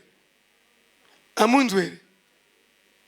Amundinzwe ndichiti ma civil servants apiwe marere, ma teacher yes. Acquire ambulance, fire engine. Do not tender not on town council. Pandaka uya panga person ambulance. Pani ambulance. Fire engine. Ndio ya sara. Cause motori kuta say. Iri kuitika. Vanu tunomira motori kupi. Ya kwa harari. Timgwa yo ya kuno kuti yone mvura hapana. So I think that is priority. Nakuti imba zakawanda. Zaitika. So that is quite a pending issue. Sanitary way programs. Tapa muzikoro. Vanoziya tinowapa sanitary way. Kungewanga nayo. Facilitated a creation of a drug rehab center. Yeah, up. Yeah. Pane mkomono mnotoni. Anditaure starake. Aita kundifonera achida kuita song. Ndikazomuona. The drug issue is serious. Yeah. The drug issue is serious. Upenyu we munu unochinja. Appearance. Everything. Yeah. So tukune drug rehab yancha kuinvitai mai magwenzi ndo waripo. We have done a lot to iri kubetsera zvakanyanyisisa. You know kuti mwana ende mu drug rehabilitation. You are looking at least $1,500 per month.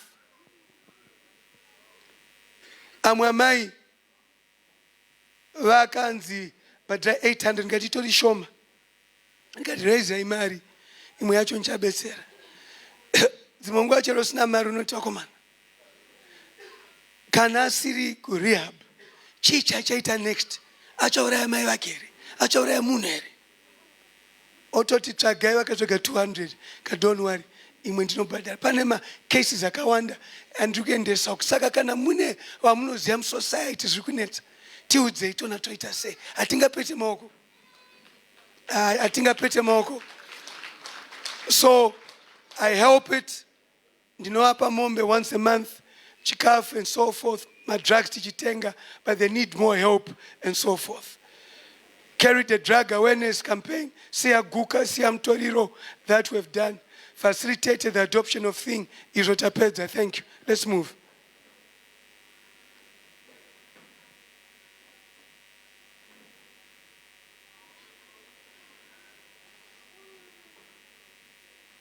Is those Rakangomira X-ray center nekwakwaya ningike.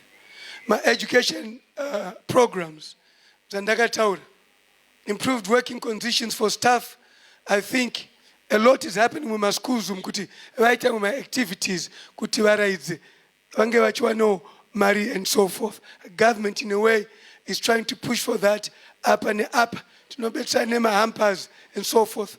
Reduce teacher pupil ratio. Irkunetsa. It's a very hard one. Facilitate housing for my teacher and Jakanyora Themba. Even ku council, amtatabikwa munoziva kuti vatsvagirwa stands and so forth. Ensure equipment of schools that we have done from sporting, from our computers and many things. Lobby for curriculum review. Makaiona yakaitwa kuti kala munoida and so forth. Facilitate for more schools. The problem is that there is no land. Westlake is a very good school. They were looking for land somewhere. I was satisfied one. So that's a bit of a problem and so forth.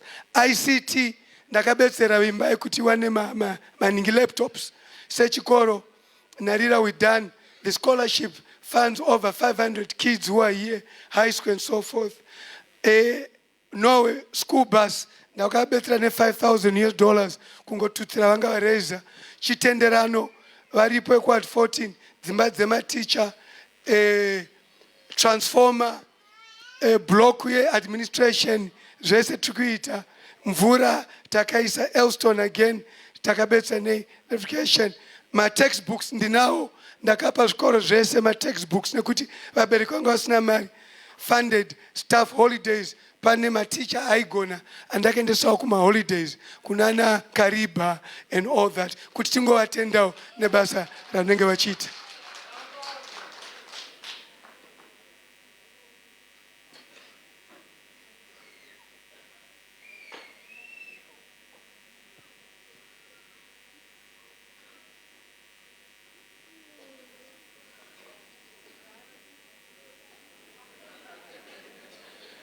Agriculture development. Munogara mchinzwa nchitaura kuti mtengo yechibage ngaite sei? Ngaikwira handizvere? Ndogara ndakataura but ndezvehurumende tinotaura and haisi kukwira. Improve agricultural mechanization. Vamutatabikwa munoona ndo vamwe vacho vanogadzira matractor. Taka make sure kuti vana vamatibhiri ndiwo chairperson we-Norton Farmers Association mechanization program vachihaisa matractor and so forth. Ensure benefits of command agriculture yanga ine utsotsi yezvinezviyananiwo vanhu vari kuwana ma-inputs and so forth. Facilitate opportunities and networks. Huku mashwede iripo mukaita huku zvinoenda ikoko and so forth. These are some of the opportunities that we have done. Tungomanya edu quickly. Mbeu ndinopa fertilizer ndinopawo panenge ndagonawo and all that.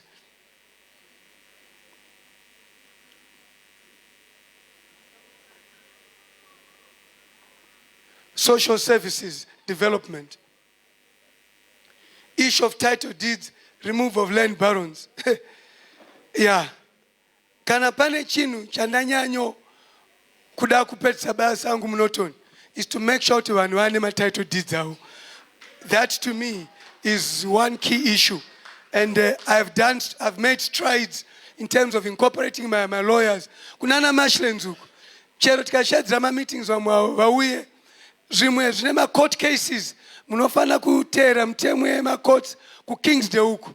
Kune court case yakabuda Constitutional Court. Obhadhara $5 per square meter. Umwe politician oyaunza mubhadhare. My eviction orders ouya iwo akaramba kubhadhara $5 per square meter. Deed of settlement tikuita kumarshlands development permit takanyora Norton Town Council kuti ipiwe zvikuitika and so forth. Nyaya yema-land barons inoramba ichiitika and all that. Nyaya ye kunokumalokuku kune nyaya yema-stands iriko which is good. Kune beyond reality ya Jamaya Mduri iriko futi. Nyaya development iri kunyanyoenda mberi zvekuti ndakatoramba dzimwe dzacho kuti kusvikira Norton yaane mvura yakakwana chimbomirai kuti tivake dzimwe imba nekuti idzi imba dzamuri kuvaka mvura ichabva kupi. Ngatitange itamboita sei tambosevhisa dzimba dziripo so that ma-social amenities acho ange aripo and everything. Ngoni Stadium, Norton Town Council yakanegotiate naMoz mwana wemuno is done very well, it's been refurbished and so forth. Nyaya ye vanorama neurema tataura but also kudzimbawo ngavawanewo and all that. Ma-chairs emauche varipo makota kubva kuRotary pese tagara tichibetsera nema-wheelchairs. Handizvere makota? Imimi ndofana kukuchinjira imota yenyu yagarika mamataya yenyu akuperayo. Saka ndichakupai ine mataya manyowani. Naika ndakona chakupera. So water plant, yes, and so forth. Essay based, we spoke about that. Economic development. Economic development. Lucas batteries yamunoona yanga yavharwa yanga yakutorwa.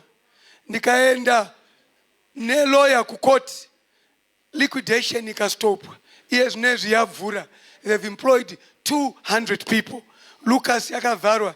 And I can single-handedly say, ndini ndakapusha kuti zvitike ndatsvaga lawyer. Saka pane basa.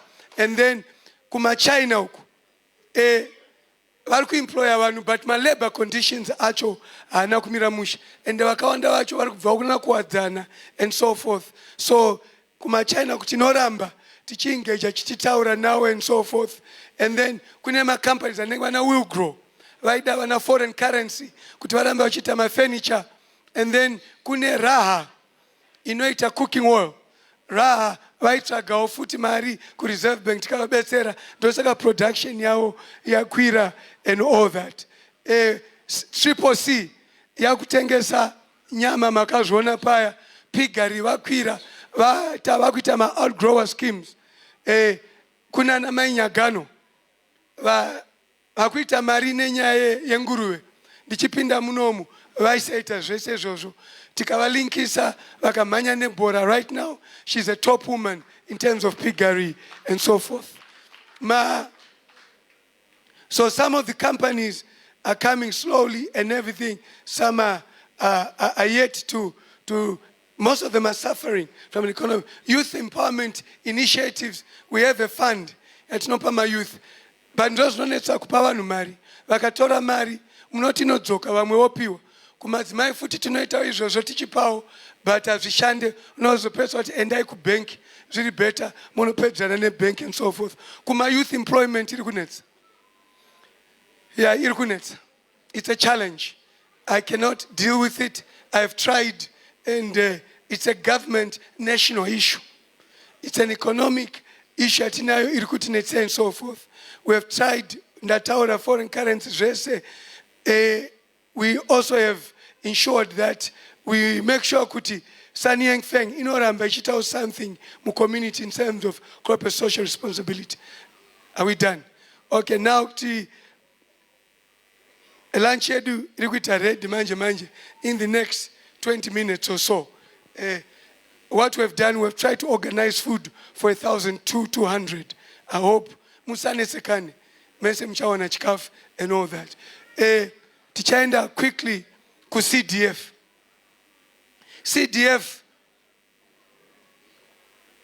CDF, Constituency Development Fund, indio committee yacho yanga iripo mainyagano, Reverend Makiwa mnona, varipo Masaya vakashaya, inindiripo chililo anga ripo pa meeting yao. Saka I committee CDF kuti muzive inochewa neni MP anenge avoterwa, PR aripo, Maitsomondo varipo, vachinake varipo, senator, tinoisawo mufundisi anenge aripo, vabotomani vangu varipo, totsvagawo accountant aripo.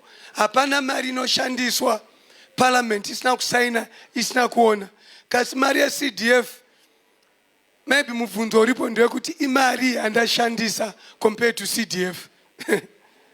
Maybe ndofana kupa ifigure yoyo kuti yangu yandashandisa neCDF. CDF kunyagori takabetsera ne student accommodation yanga iripo. Wisdom tazogona kuisa makorera. Ichi ndicho chikoro.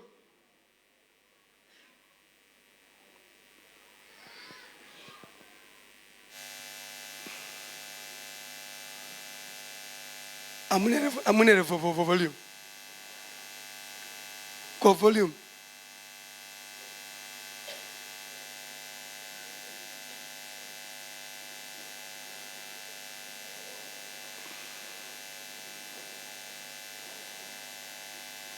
So, okay. Wisdom. Tokera kuningi breakdown. In your allocation, SCDF, 2018, 50,000. 2019, 175,000. 2020, 180,000. 2021, 2 million. Aisi US guy. Munozovunduka panapa. Moti ndakadya mari. Mabondi. Andizvere. Tapiwa kudai iri yoyo. Akawanda acho. Andina kutora iyi. Andina kutora nekuti yanga ya like 300 US. Na inflation. handina kutora, so you must record that. And then year 2023 45 million iyo takapiwa. 2023 ya MP atina years next takapiwa 11 million 8 months ago, rate iri 800. Years next mukadivide nerate ndakaramba kutora ndinoita chinayo. Ndangatataura kuti tichagadzira security. Kune security vari mwere munomu maneighborhood security vari mwere organizations. Takati tichakugadzirirai, but inflation yarova ndikati handigoni kutora mari yacho. I think now it's less than 500 US, but rate papo yange riningi. Iyi ndiyo imba yekutenderano. Honorable Mliswa has managed to use CDF for massive projects which include the completion of the teacher's house at Nyagoe Secondary School in Ward 15.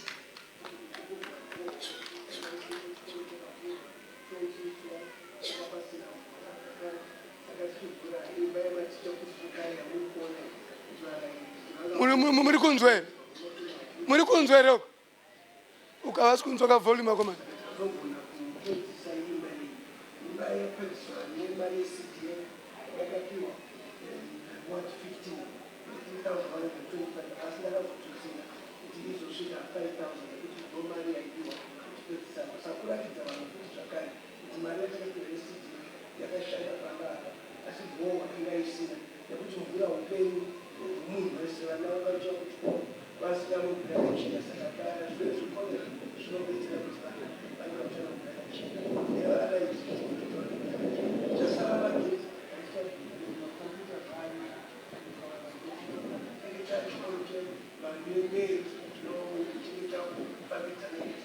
Using CDF funds, Honorable Mliswa was also able to electrify main primary school, which is also in Ward 15.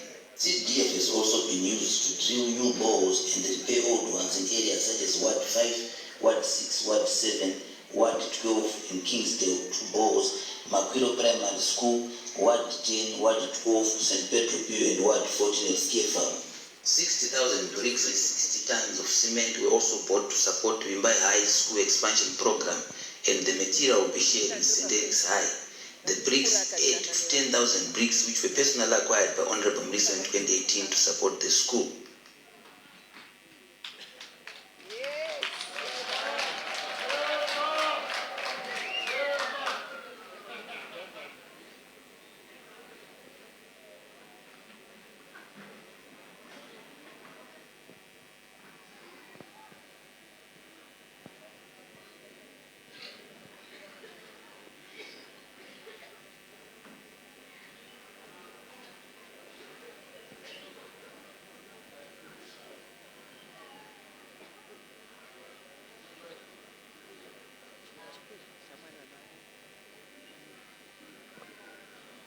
Honorable Mliswa has been a staunch supporter of Norton's education sector, especially in the light of the hard socio-economic situation prevailing in the country, which has resulted in many schools struggling to maintain their standards and many parents struggling to pay school fees for their children.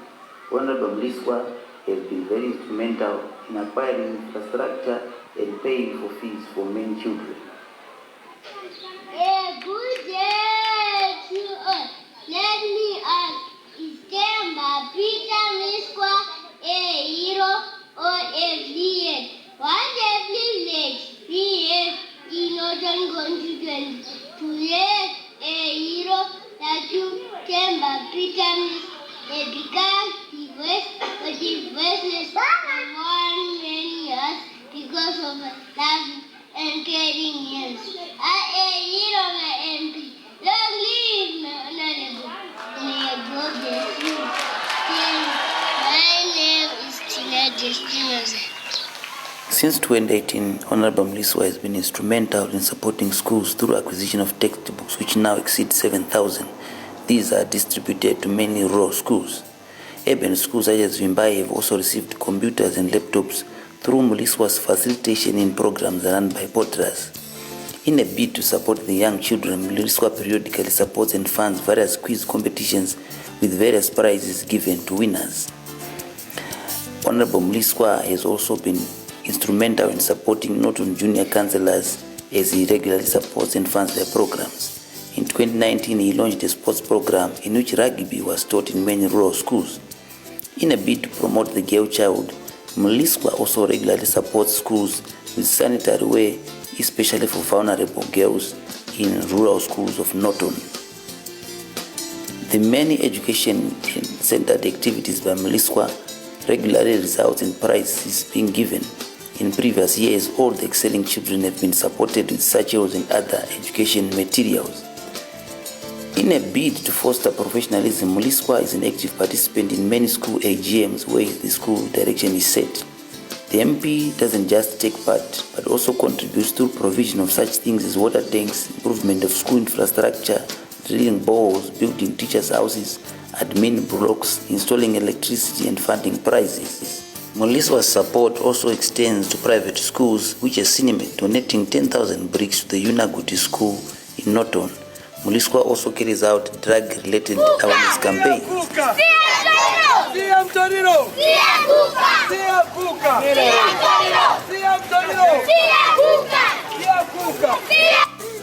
I came in the morning to see how they start school, how they go about their day before they start it. In the background, you can see the teacher who's trying to get them organized. But I thought I could pick one of the kids at random and find out what exactly goes on. 5,000.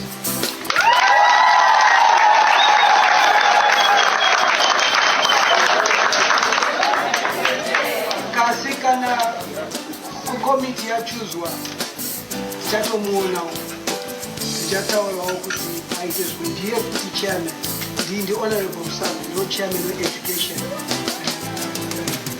portfolio committee.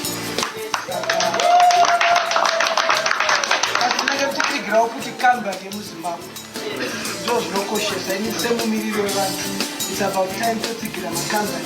Hi, this is Honorable Mliswa. I am with 3 schools from Norton Constituency who have just visited Parliament, Bryan School, Sarue and Jakestown.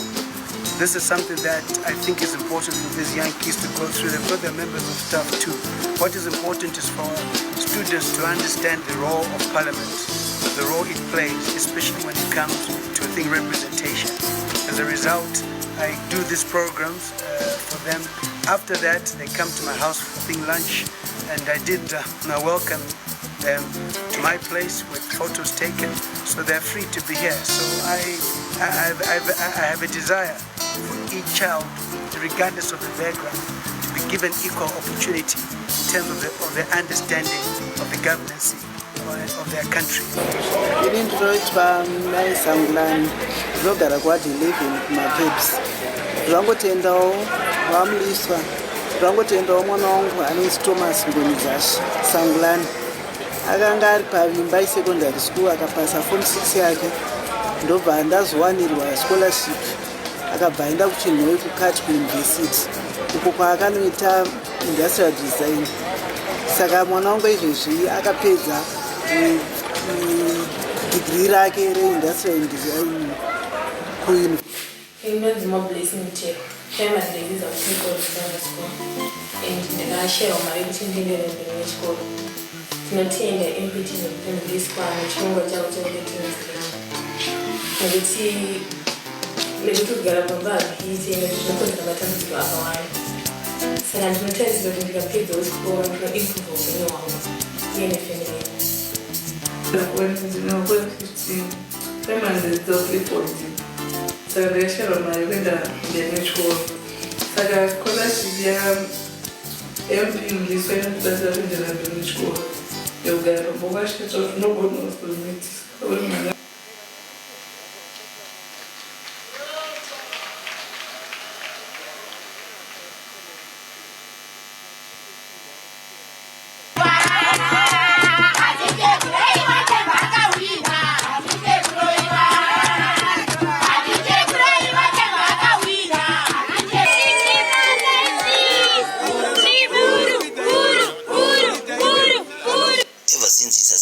For office in 2018, Honorable Themba Mliswa has remained a consistent support of quality and affordable healthcare for the Norton community.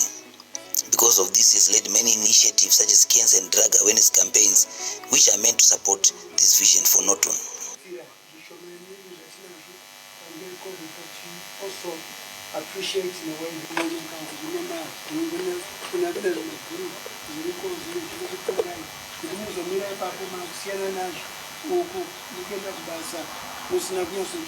so we felt we must also think of the fact that Honorable Mliswa has continued to work with many local and international institutions in an effort to support the local health institutions. This has resulted in many donations and the facilitation of help from local and foreign entities.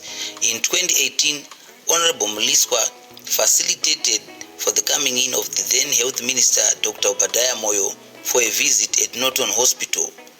This was in line with Honorable Mliswa's idea for central government to adopt Norton Hospital, which has been operating at below standard levels. Honorable Mliswa has also engaged other local companies such as RAA and other individuals to support the local health sector. This has resulted in various donations of equipment which these institutions have not been able to acquire for themselves. The provision of this equipment has helped to increase the standard and level of the local health sector. The collaboration between the Office of the MP and the Norton Town Council has also worked well and extended to benefit other institutions such as the ZRP, which has received various donations which have been facilitated by the Office of the MP. Various other people from the community have also benefited. This has worked to lessen the burden for many in the community. Many older people in the community also receive monthly medical support by the acquisition of prescribed medication through the facilitation of Honorable Mliswa.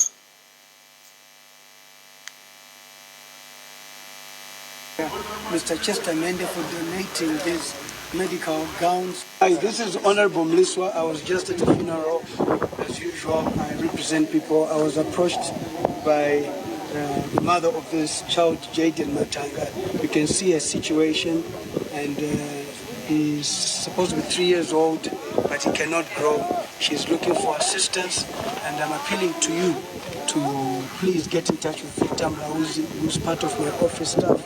His number is 0773-363-037.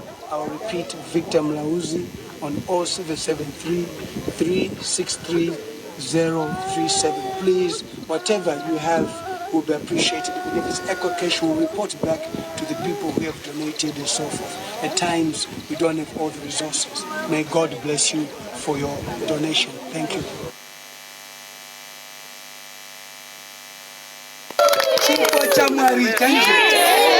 Zimplat yakagadzwa urongwa ina mai vusichindoro yekuti ipe vese vane skindi disorder yakadai mafuta amutenge ende andinokutengerai ndikunotora chikupaya saka musachimwa rakagadzira urongwa hwake.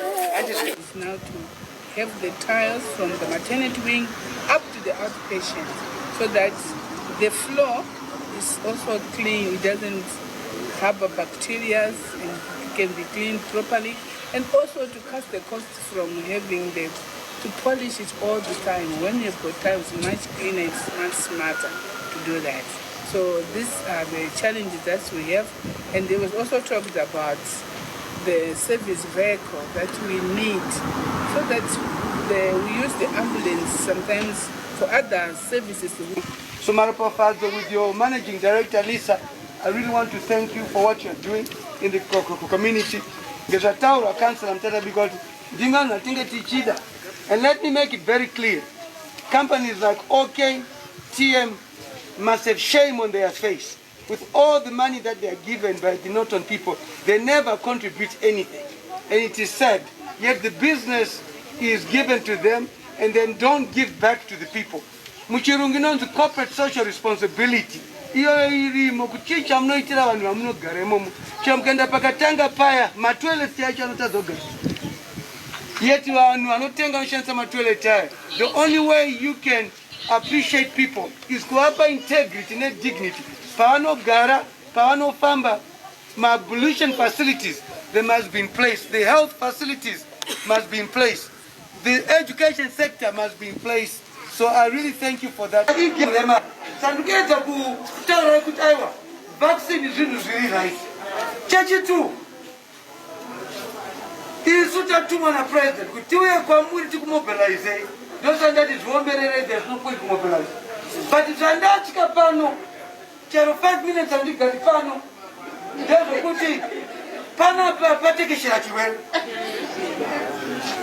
Munobonga mawe pan mulichi mulkurara. Kas change radu kia pana pa kuchuana wa kunofa. Nekuta mutu tere na social distance. Ndinokuda ichaizo. And there's a cheta order of the maximum vaccination. But I'm not vaccinated makadai. Vice President, Minister of Health is the point of order in terms of Christmas. It has been closed, and members here, when we are all subscribed to Christmas to support government. But right now, when we are sick, where do we go? It's an emergency issue. Our family is on Christmas. I have 19 children. Medical aid is on Christmas. If one of them is sick, what do I do now? And we're in this situation. And this is a service that we've already paid for. This is a service that we've already paid for. So clarity sought from you, Honorable Vice President, Minister of Health, on Christmas, which is closed. Where can members of Parliament go to when they're sick, when they've already paid medical aid, is being deducted and all that?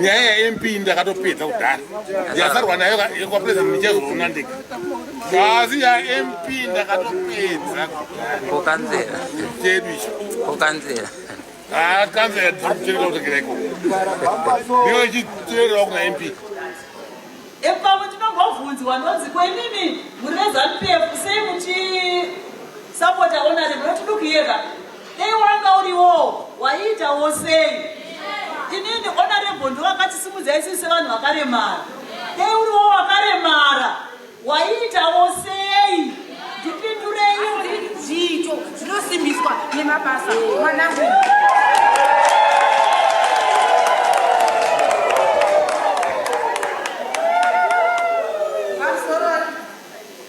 ndakamira ndokutenda kuna baba Themba nezvavakanditira nofunga mbese ndinodziziva handikwanisa kana kutaura mashoko kawo amusokachengeteraona ndakazvanaona kuna displaced ndichivazva kusvika pavakasvika saka nditita mwari ndakuenda vaita nzvimbo ino vakagwanaro epiweri akati izvo it is more blessed to give than to receive.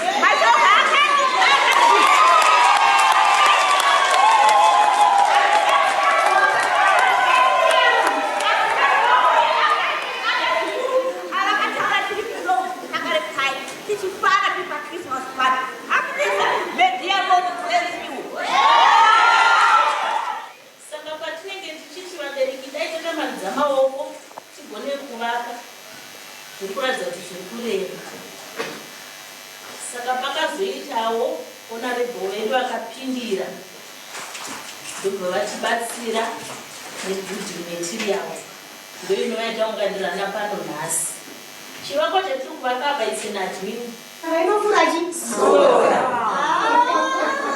shuka pakutuba yasakazi amenoti mvura here dziri kuteera vanhu amenoti vanhu here vari kuteera mvura hatisiziva kuti chii chiri kuitika kwamutuba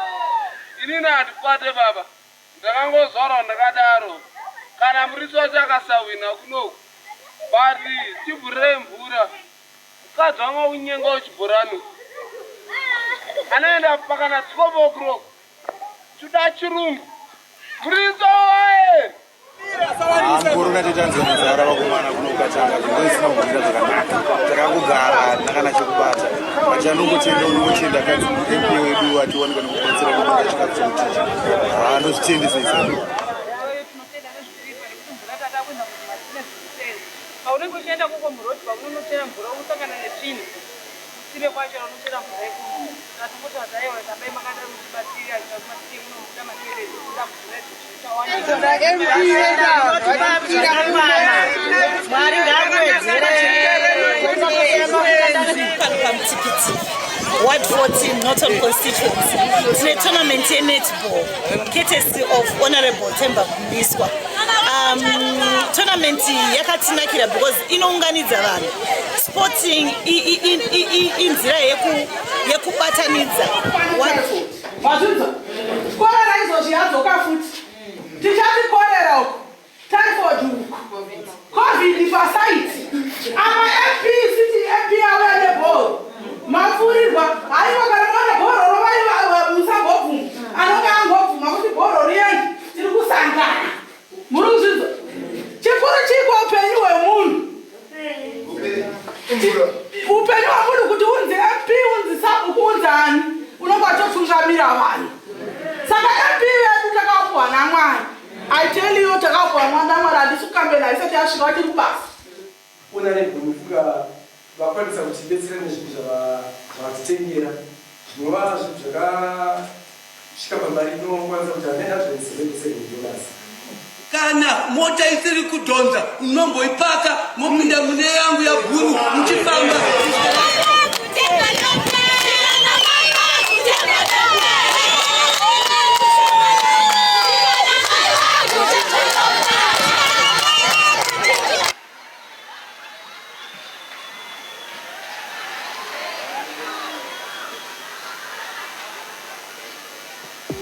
Central to an MP's duties is the ability to represent his constituency on matters that require direct contact and engagement with government and other higher offices. The office of the MP isn't mandated with funding the actual developmental activities except under the Constituency Development Fund, CDF. Thus, the MP's main duty is about representing and engaging the various offices and facilitating development for the community.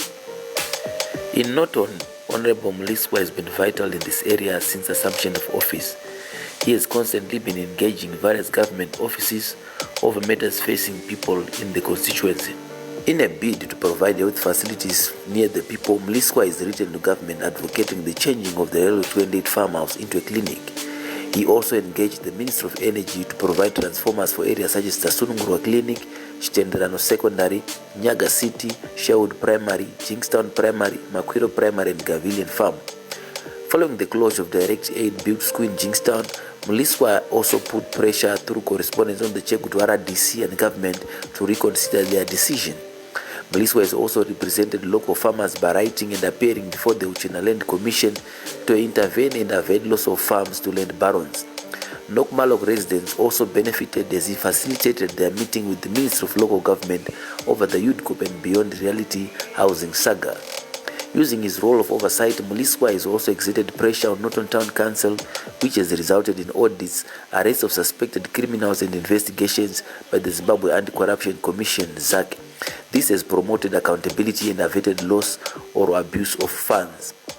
Since 2018, Mliswa has also championed the resuscitation of Lucas batteries through engagements with the Ministry of Industry, and this has led to the coming in of new investors, employment of over 200 Norton residents.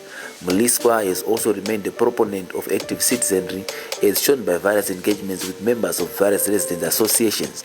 The highlights include the stakeholder meeting graced by local government officials. The Tangantara meeting also resulted in tangible developments through NTC. In a bid to bring about the building of a water plant, Mliswa also engaged with the South African company Aquaplan. A team comprising Mliswa and Norton Town Council officials planned to visit the entity in preparation for the engagement that would have resulted in Norton having its own water plant. However, the initiative failed to get support from involved parties. The list of letters and correspondence by Mliswa to various government offices is testament of his painstaking endeavor to bring about development to the Norton community.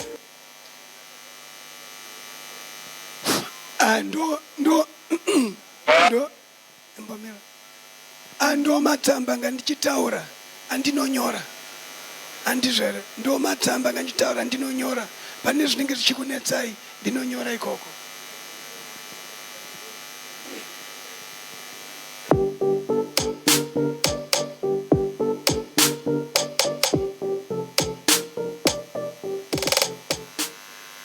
Honorable Mliswa has long pushed local companies to employ local people.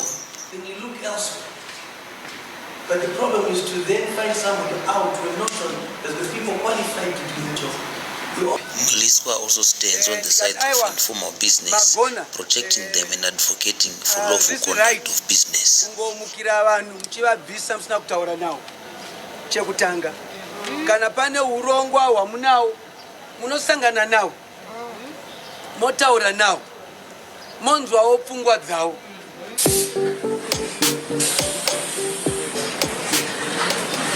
Norton, proudly Zimbabwe. This is the Hara cooking oil made in Norton, in Zimbabwe. And today with us is the Cabinet Secretary for Industry and Commerce, Dr. Subanda Tori, seeing whether there's production. Sure, there are some corners in the country where production.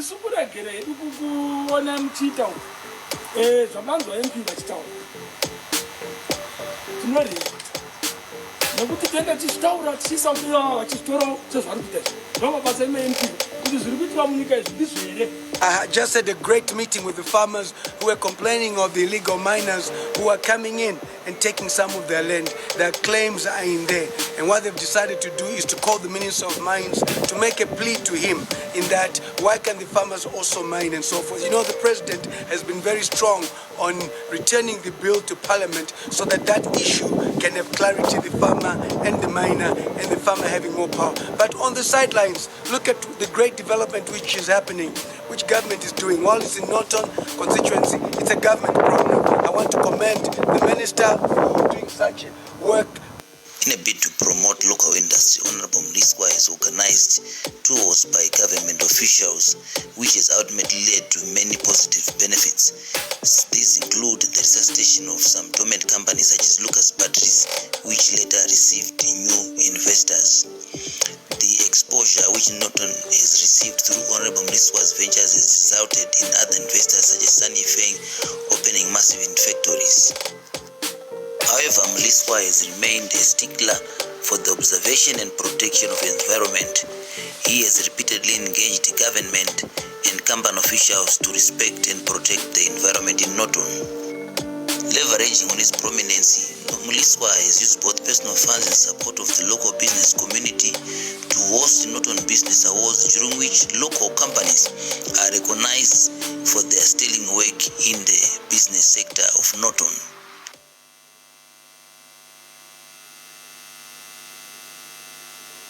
Since his assumption of office in 2018, Honorable Mliswa has become a vital pillar for the Norton farming community through his provision of agricultural inputs for the farmers. This has been necessitated by the hard economic situation prevailing in the country, hindering most farmers from being able to buy their own inputs. Mliswa has also become important for providing farming experts to teach the farmers. muchaona kuti sisi kugreen mills tine mbeu dzatinadzo dzakati kuti dzinogona kushanda pagreen mills. The initiatives by Mliswa have benefited thousands who have received maize seed and fertilizer in various areas of Norton. Only this year, over 500 people received maize seed, which will be used for various green gardening projects. In a bid to promote professional farming methods, Mliswa is an active participant in various field days which are held in the constituency, whilst he also funds various activities such as the Norton Agricultural Show in a bid to promote high standard farming methods in the community. In light of climate change, Mliswa has been an active funder of the drilling of boreholes in order to provide alternative water sources for the farmers.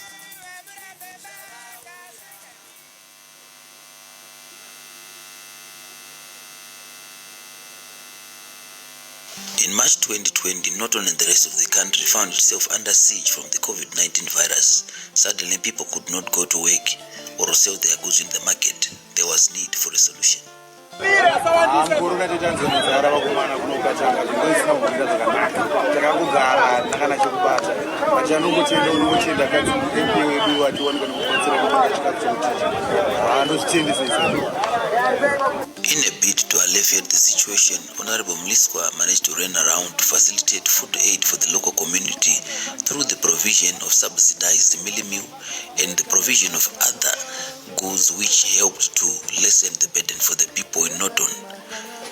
Mliswa engaged the Grain Millers Association of Zimbabwe, which brought thousands of mealie meal which was sold in local shops at subsidized prices. Vanzi vakatara taiwa zvechapa takahodha takahodha ushoma nekuti mari takatahodha kuno saka ndakuti dzimwe 200 tichiuya pano kuti mese mwane huko ndakarandai kuchimentena social distancing hapano changu.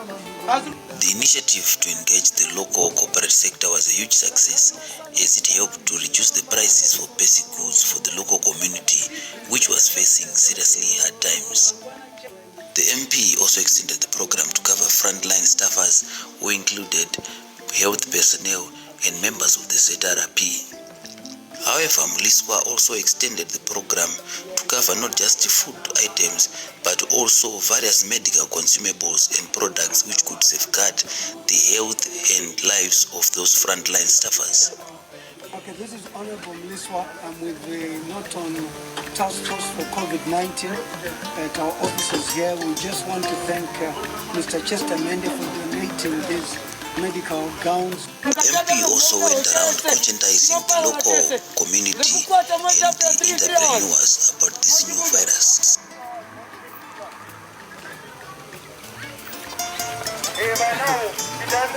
Boys, after 3 hours, come on, after 3 hours. After 3 hours. Makagona kucomply chiro chisapinde asi vari kunza munotona vanhu vari kubva kunze vari kujamba mabhodha hama dzedu dzabva kuSouth Africa nedzimwe nyika saka ndokumbira kuti mupfeke mamasi ese muri mani nokuti kafama mukaitinoona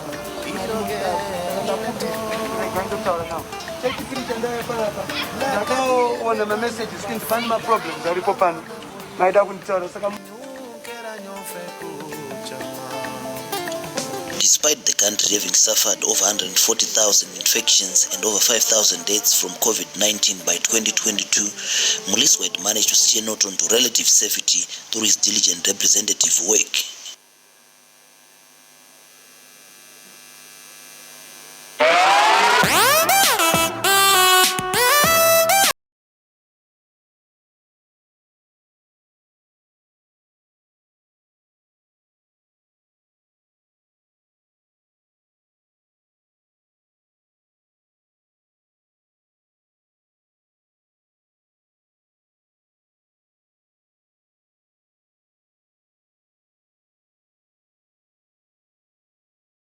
Mliswa here in Norton Constituency with the run today, where everybody has come from all parts of the country to come and commemorate and remember the legend, Oliver Mtukudzi. His music lives on through all these events that are happening. I wish them a happy run. Not only that, it's important for wellness as well. As the chairman for the Parliamentary Sports Club, I'm very clear about that. Our wealth is is our wealth. You know, we must be able to be healthy in whatever we do. We believe that you cannot be healthy and you cannot be fit if you're not healthy. So our wellness becomes critical in whatever we do. So our wellness is key. Hi, this is Honorable Mliswa. It's good the gyms are open.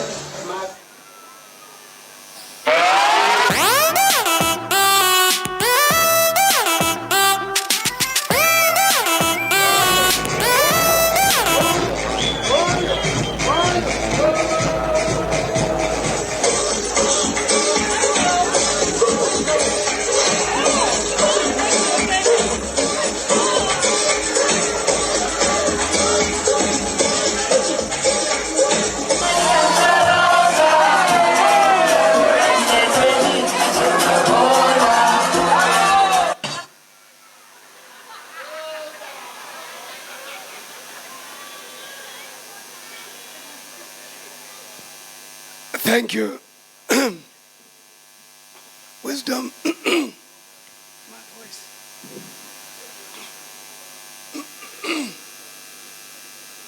There's some water.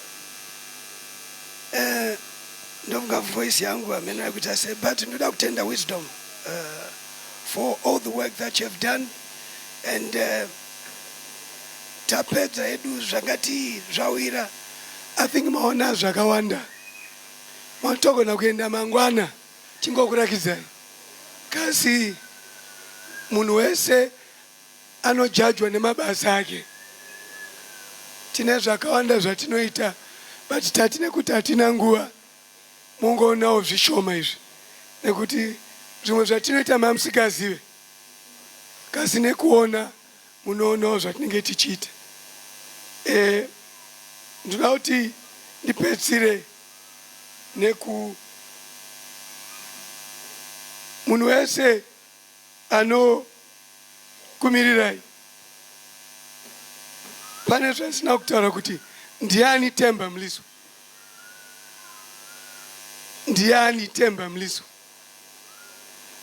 Ndakazvarwa musi wa 1 September 1971. Ndakazvarwa kuZambia. Vana mai nana baba vangenda ikoko nguva yehondo.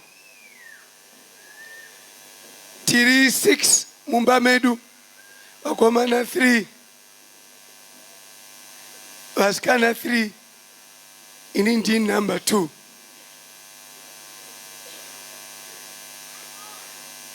Ndakadzidza ku Zambia Kabwata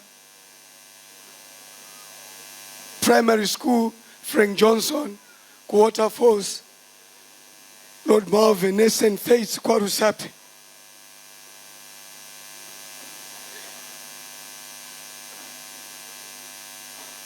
Ndiri muyara Shumba Murambwe. Tinobva kuShurugwe.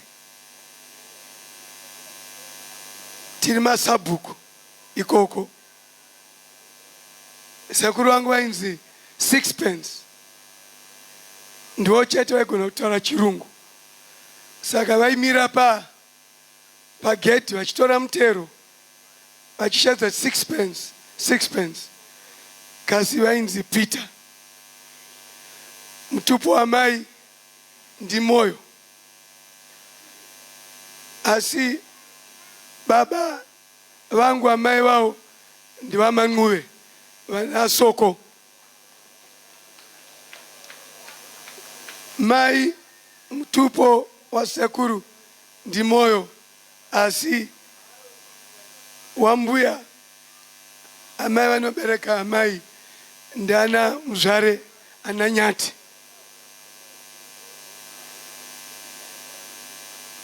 Ndinotaura nyanja muri bwanji tiri bwino mamvera zamene takamba pano. Mamvera nifunza anthu ime tenzokamba tense pano mamvera pamene tachita pano. Ndaitaura ndebere zvakanyanyisisa but tapinda ndinotaura mbichana hangu. Mbuya wangu ndo titaure. So ndakadzidza kuEngland kwandakadzidza zvemasports. Degree rangu nderemasports kuti muzive, inonzi a BA honors in sports and fitness studies. Ndikaita chairman weDynamos Football Club, ndikatraina Zimbabwe panyaya dzefitness. Ndosamayo chiona ndichiita zvekutraina izvi. Ndimunhu anoda kuchengetedza fitness yake, ndinotraina 5 days a week, 2 ndichizorora. Ndakaita mabasa akawanda ndiri muParliament. Ndiri chairman we-education, primary and secondary nesports. Ndikazoita chairman we-mines and energy committee. Ndikazoita chairman we-mining development. Ndini chete munhu akachair macommittees ese yayo muParliament yeZimbabwe.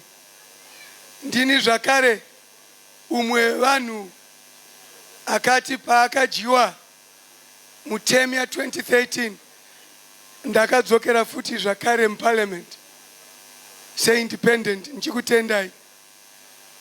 Ndikadzokera futi 2018 seindependent.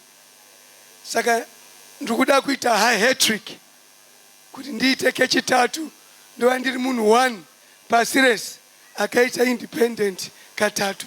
Saka ndozati muchandinamatira mondibetsera, ndiyo inenge iri history inenge iri yeNorton. Panyaya yemararamiro angu ndinorima, ndine farm yandinayo.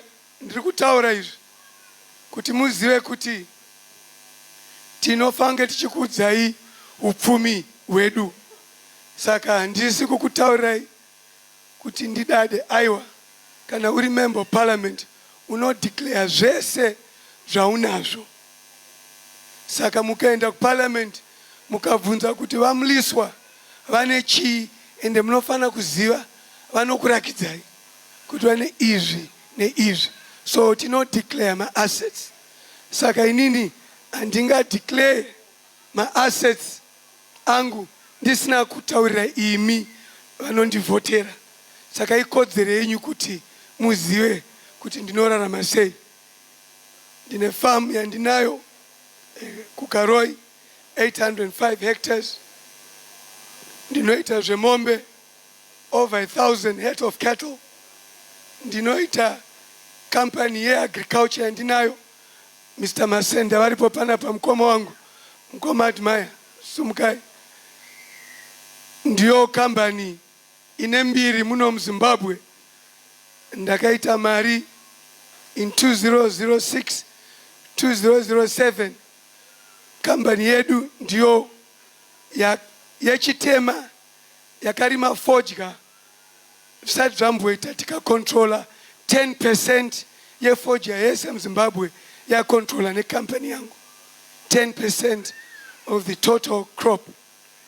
Tikaita profit ye$7 million ndipo pandakati aiwa zvebusiness ndakumbomira mari yopinda mune zvimwe zvinhu. Ndanga ndiri shareholder weMiko's Hotel Tanganda nePick and Pay. Ndanga ndiri shareholder ndikazotengesa mashares angu.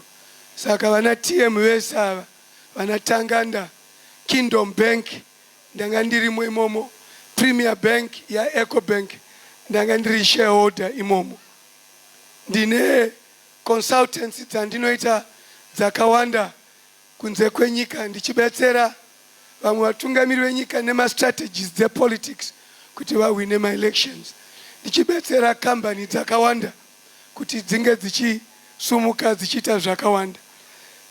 Zvese izvi muNorton muno kuti muzive ndine stand kuTangatara, ndine stand along the road, ndine imba yandinayo ende kuti muzive ndiri 50% shareholder ye company ine land inoita 120 hectares ichavaka dzimba 10,000 saka irimo muno munoton iri ku nana mashlands uko saka ndakazotenga dzimwe 75 25% kuti ndite 75% shareholder saka ndine ma-interest andinayo munoton kunyanya nekuti vamwe vanoti dzimwe nguva hapana chandinacho ndine housing development yandinayo iriko ikoko yandakatengeserwa nemunhu anga nayo 50% ndikazotenga dzimwe 25% kuti ndite 75%. Saka ndine interest yakanyanya nenoto nekuti ndio housing development yangu ine vana vangu. Kwa Rusape uku ndine housing development pa Osborne Dam ine 200 hectares. Ku Karoi ndine housing development ine 805 hectares. Ku Crow Hill ndine 200 stands andinayo ku Borodale ku Crow Hill iriko. Ndine dzimba dzinokwana kuita 20 muHarare mumasuburb ini nchigara ku Borodale. Ndine upfumi wandinawo ku South Africa kwane dzimba 3. Ndine dzimba ku London 1 yandinayo, ku Dubai ndinembe yandinayo, ku Zambia ndinemba 3 ne 20 hectares dzandinazo. Saka ndanga ndati muzive nekuti munofanira muchiziva zvakawanda zvimwe kunana Chinoi kwese uku kunana Mutare ndine dzimba dzakati wandei. Saka ndiyo asset declaration yangu kwamuri nekuti tinonzi zvandinazvo zvese vanhu vanofanira kunge vachiziva. Saka zvimwe handina kutaura asi munogona kuenda kuParliament kunovhunza kuti toda kuonawo asset register yaHonorable Mliswa. Munofanira kunge muchiziva kuti ndine chii. Ndosaka ndichitenda Mwari ndezvanondikomborera. Vataura mbuya varipo hanzi chirungu chavataura vati chii nenyaya yekupa hanzi chii. Varipo titaurirei. Pamsoroi ini ndinofarira Honorable wedu Themba Mliswa. Tichipinda munomu akanditaurira mashoko akandibata zvikuru okuti it is more blessed to give than to receive. Hanzi ndakataura it is more blessed to give than to receive. Saka nyaya yekupa iyi ndagara ndichipa. Ndine mafoundation yanonzi Themba Mliswa Foundation inoita zvakawanda panyaya dzekupa. Saka mukaona nchikupai ndezve pamoyo pangu. Ndinofarira kupa chaizvo. Zvandigona kuita kuti ndichinje upenyu hwemunhu ndinozviita and so forth. Chekupedzisira chofange chekutanga ndine vana 19 handina kuroora. Saka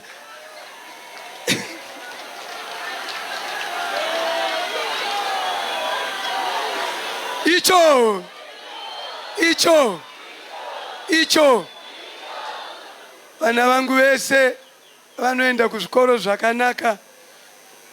Ndidzo shungu dzangu kuti vana vaende kuchikoro vanogonesesa chaizvo.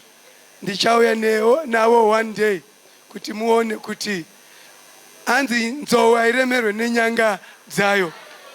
Vanenge 3 kwandiri, 13 vasikana, 9, 6 vakomana. Kune uyu wekuAustralia anonzi Susan. Tikaona kuti ropa remwana wake ndewangu ndinenge ndane 20. Handizve.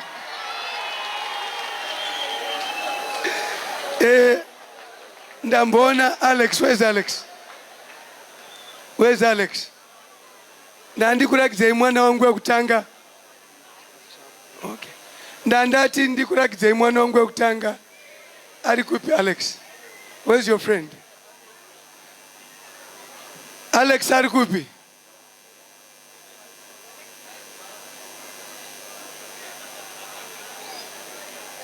Alex ane munda Ward 15 along Sandringham.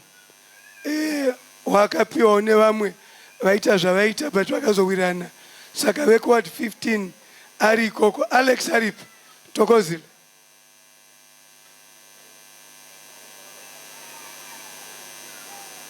Ko amuna kumonere ndamona chipinda.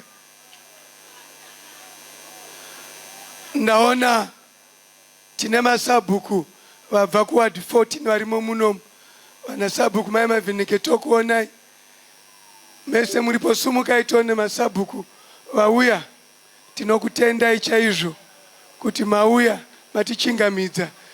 Ndiri kutukwa kuti chikafu chakutonhora saka ndoda kutendai. Tichibva kuno kune mafaro atiri kuita uko. Musaende vana sekalas vari kuuya. Kune maartists akawanda. Vana ndunge vanenge variko. Vana sarungano vanenge variko. Nhasi ndezveduwo. Aiwa endapo mwana wangu ndonyasa. Vanonyasa kuona kuti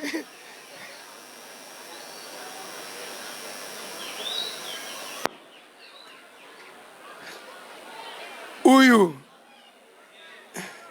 ndianonzi Alexandra anonzi Tokozile andizvere.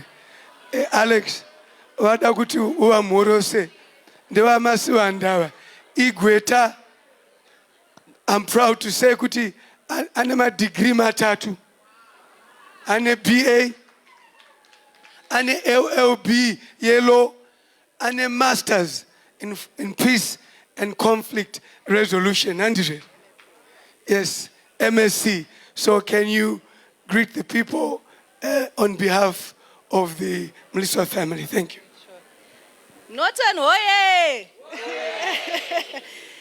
Thank you so much for coming to support us. Tongokumbira kuti moramba muchimira nesu. I think this is the best MP in the country, Auntie Ndijo. Yes, thank you.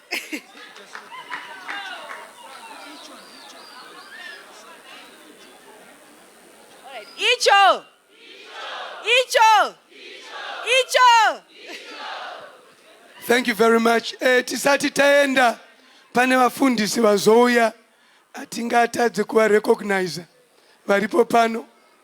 Tina mbuya Notawo varipo futi vafundi Reverend Botoman muripo vafundisi uyai tinotenda muripo pano. Uyai kumberi vafundisi kuti munge muchimhorosawo vana venyu varipo pano.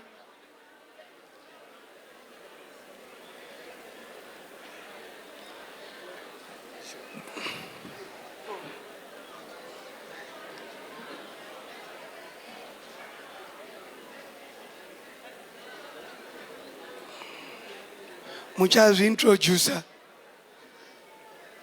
tozokumbirawo munamato kubva kwamuri. Asi mbuya Nota pane zvamuda kutaurawo, tauraiwo. Kazwai Notoni makadi henyu.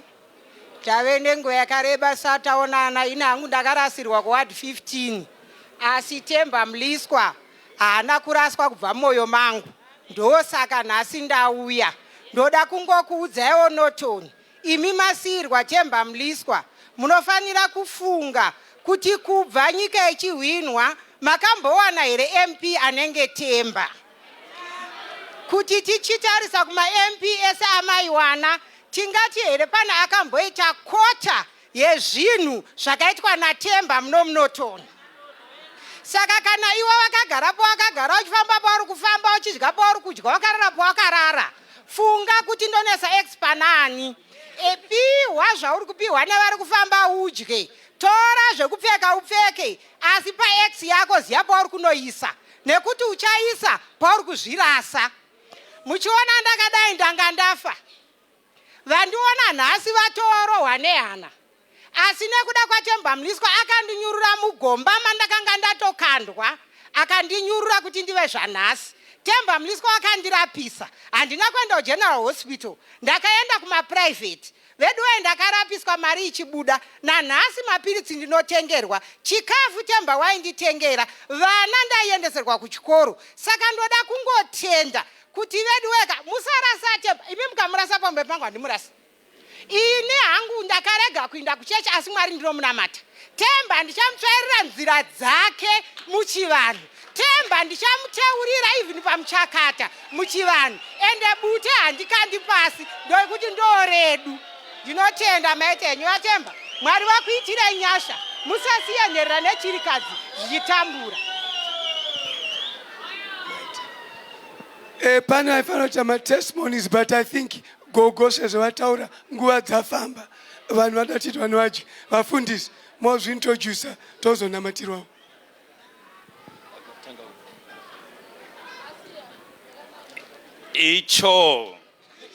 Icho indoitwa Pastor Madara chechi yatinotungamira inonzi Christ Anointed Word Ministries iri kumaCabs. Indakaita urombo rakanaka rekushanda naHonorable Mliswa zvakanyanya. Ndine company inonzi Beautiful Heights iri kuita maboreholes ese aHonorable. Saka ndinovatenda nekusevenzesa makambani emuNorton nekutisimudza zvakanyanya. Mwari avaropafadze. Honorable endeswai kumberi. Inini muupenyu hwangu handisati ndaona MP akaita saThemba Mliswa. Kumusha kwangu kuzaka kana nenhamba ya MP weikoko handina. But kuno kuNorton I have access yekutaura naHonorable anonzi Themba Mliswa. Vazhinji maHonorable tinovavhotera movaona musi wevhoti iwoyo, that is the end awina. Uyu mukomana anodzoka kuvanhu. Mwari varamba vachikuropafadzai vachikuendesai kumberi.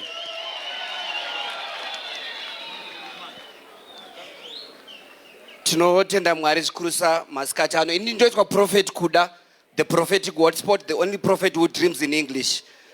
Ndinotungamirira church inonzi Streams of Hope Ministries iri kuward 7 uko, uye ndine youth recreational center yandiri kutanga opposite council offices pane gazebo paya. So toda kutenda vaThemba Mliswa ndisekuru vangu futi vava. So toda kuvatenda nokuti vanotibatsira vafundisi pane zvakawanda zvatinenge tichishuwira kunge tiinazvo saMP vanotiendesawo kumberi. Ndiri kuramba chikunamatirai kuti 2023 ino taisa mumaoko enyu, Norton taisa mumaoko enyu. Amen. Pamusoro icho kungotenda Honorable wedu, Honorable Mliswa. My name is Reverend Mugadza pa United Methodist Church kuNorway. Honorable ari kutibatsira kuwaka church, mukaona parodi papapo pane zviri kuitika, it's because of our Honorable. Dai waenderera mberi mazvita. Thank you very much.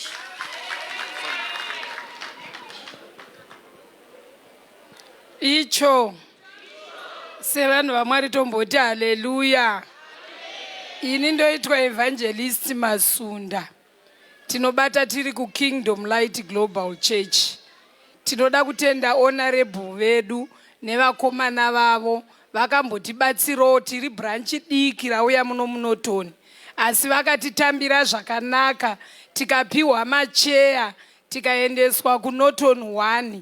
Taitawo vaenzi vanobvawo kuchechi kwedu kuBite Bridge ndokwa yakatangira. Asizve tichine chichemo baba, pekupindira pedu hatisati taanapo. Tinoti amen. Mazvita, Reverend Makiwa or Bishop Makiwa will lead Nkani ya mapempero. Where's Themba? Pastors, you're not supposed to leave. Themba is supposed to kneel here, then we pray for him. Politicians, they are our servants. They respond to us on the call. So if there are any other aspiring members of Parliament, councillors, you come and kneel here and you need to submit. Thank you so much. Icho! Themba! 2023! nzira ndiyo iyi, ndiyo imwe chete, nzira ndiyo iyi, ndiyo imwe chete, nzira ndiyo iyi, ndiyo imwe chete. Tinotenda zvikuru nemi mauya isusu as ministers of the word. Themba Mliswa, your polling station in Chewa timati ndibwinja. I'm giving you chitsambe chekuti CCAP yekuward 7. In order a facelift. Ndo pamunovhotera munhu waMwari. Zvino pamunovhotera pakarase pasina MP wacho. Izvi hazvidiwe. Reverend Gibson Bottoman, CCAP, Reverend Makiwa, we need to pray for these people. They are our servants. They should respond to the call.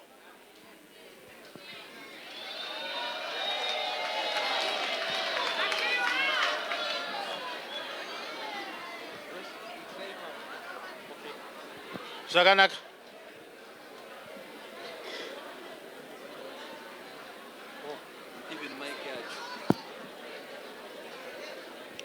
Tinamate. Mwari Baba, Mwari Mwanakomana, Mwari Mweya Mutsvene,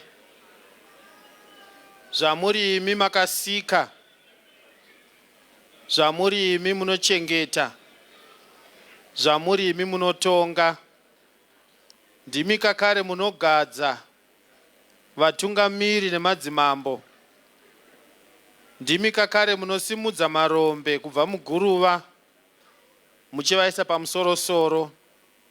Kakare ndimi Mwari munogona kubvisa pachigaro, munogona kubvisa kunyange pakurarama nepaupenyu kana nguva yakwana. Tiri kunamata panguva ino takatarisana nenyika yeZimbabwe ine ma-elections. Munamato wedu Mwari kuti imi Mwari munogadza, tungamirirai paurongwa hwose neava vadiwa vakapfugama pamberi penyu, Honorable Mliswa nema-prospecting councillors vese vari pano. Tinoda kunamata Mwari wamasimba ose kuti zodzo renyu rive pamusoro pavo. Pavanotaura nepavanovimbisa vanhu, vataure nekuvimbisa chokwadi. Zvavanenge vavimbisa vagozviita nekuzvisadzisa. Tonamatira Mwari kuropafadzwa kwemawards ose neconstituency ino, nemhuri yose yeNorton constituency iri pano, kubva kune vamabhizimisi vezvikoro, varimi, maminers, madzimai vanorarama neurema, nevana vezvikoro, nevose Mwari vatanzwa vachitaurwa pamusoro pavo. Tinonamata Mwari kuti mimi munobatanidza, mubatanidze mhuri iyi neconstituency ino Mwari igoenderera mberi, neZimbabwe igoenderera mberi, tichinamatira kutsipikwa kwemweya wemutoriro nemweya wema-ritual killings muno muconstituency, kuti muve neupenyu, muve nekubudirira. Itirayo vana venyu avo zvakanaka Mwari, tinovakumikidza muzita raBaba nereMwanakomana nereMweya Mutsvene. Amen.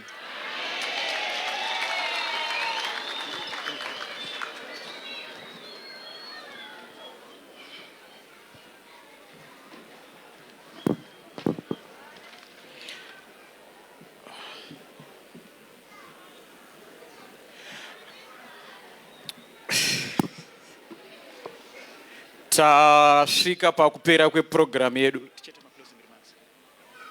You're done. So thank you each and everyone for coming to this prestigious event. Mukavunzwa kunzi manga muri kupi musi wa 15 July. Inonzi Election Awareness Workshop and Campaign Launch Program. Ndizvo. Tinoti tanga tiri kupi?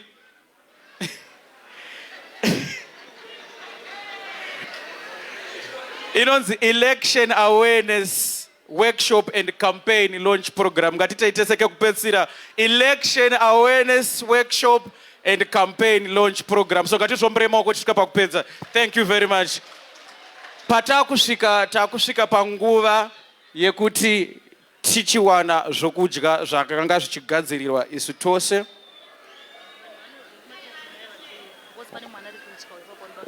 All right. So nguva yekudya yasvika, so tichaita zvine order. Tichatanga nevari pamberi. Alright. Tichatanga nevari pamberi, row riri pamberi iri. Toenda ku my left, which is I think to your right.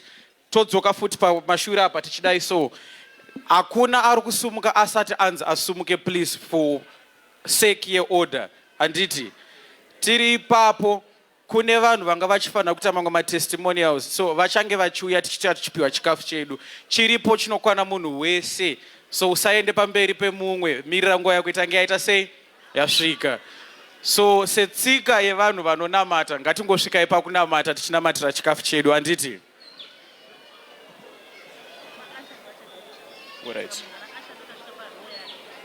alright. So directive iripo ndeyekuti asha kana asati asvika pauri usasumuke uchienda kufood. Asha kana asvika pauri ndo paunozoenda pane chikafu. So ngatisvikei pakunamatira chikafu. Anditi Mwari Baba makatendeka, zvatakusvika pakudya, tinokutendai nekuti ndimi munotipa. Tinodzorera zvese kwamuri nekuti ndimi Mwari mune nyasha nengoni. Chizadzai matumbu edu nekuti muri Mwari akanaka. Tinoramba chingokunamatai nekusingaperi. Amen.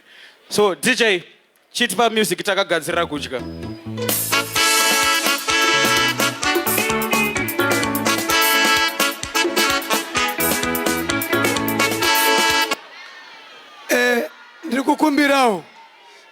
Ndikukumbirawo chikafu mese munokwana, drink mese munokwana. Kasi mukada kuita disorder zvinonetsa, munhu wese achadya. Munhu wese achadya. Aubve pala pasina kudya, saka maashaza teererai zvavachakuudzai. Sumukai moenda, tikaisa disorder zvinonetsa. Matickets munawo. I thought you're going to announce kuti vanhu vari kuenda nekupi nekupi. So vacho vari kuteera maasha kana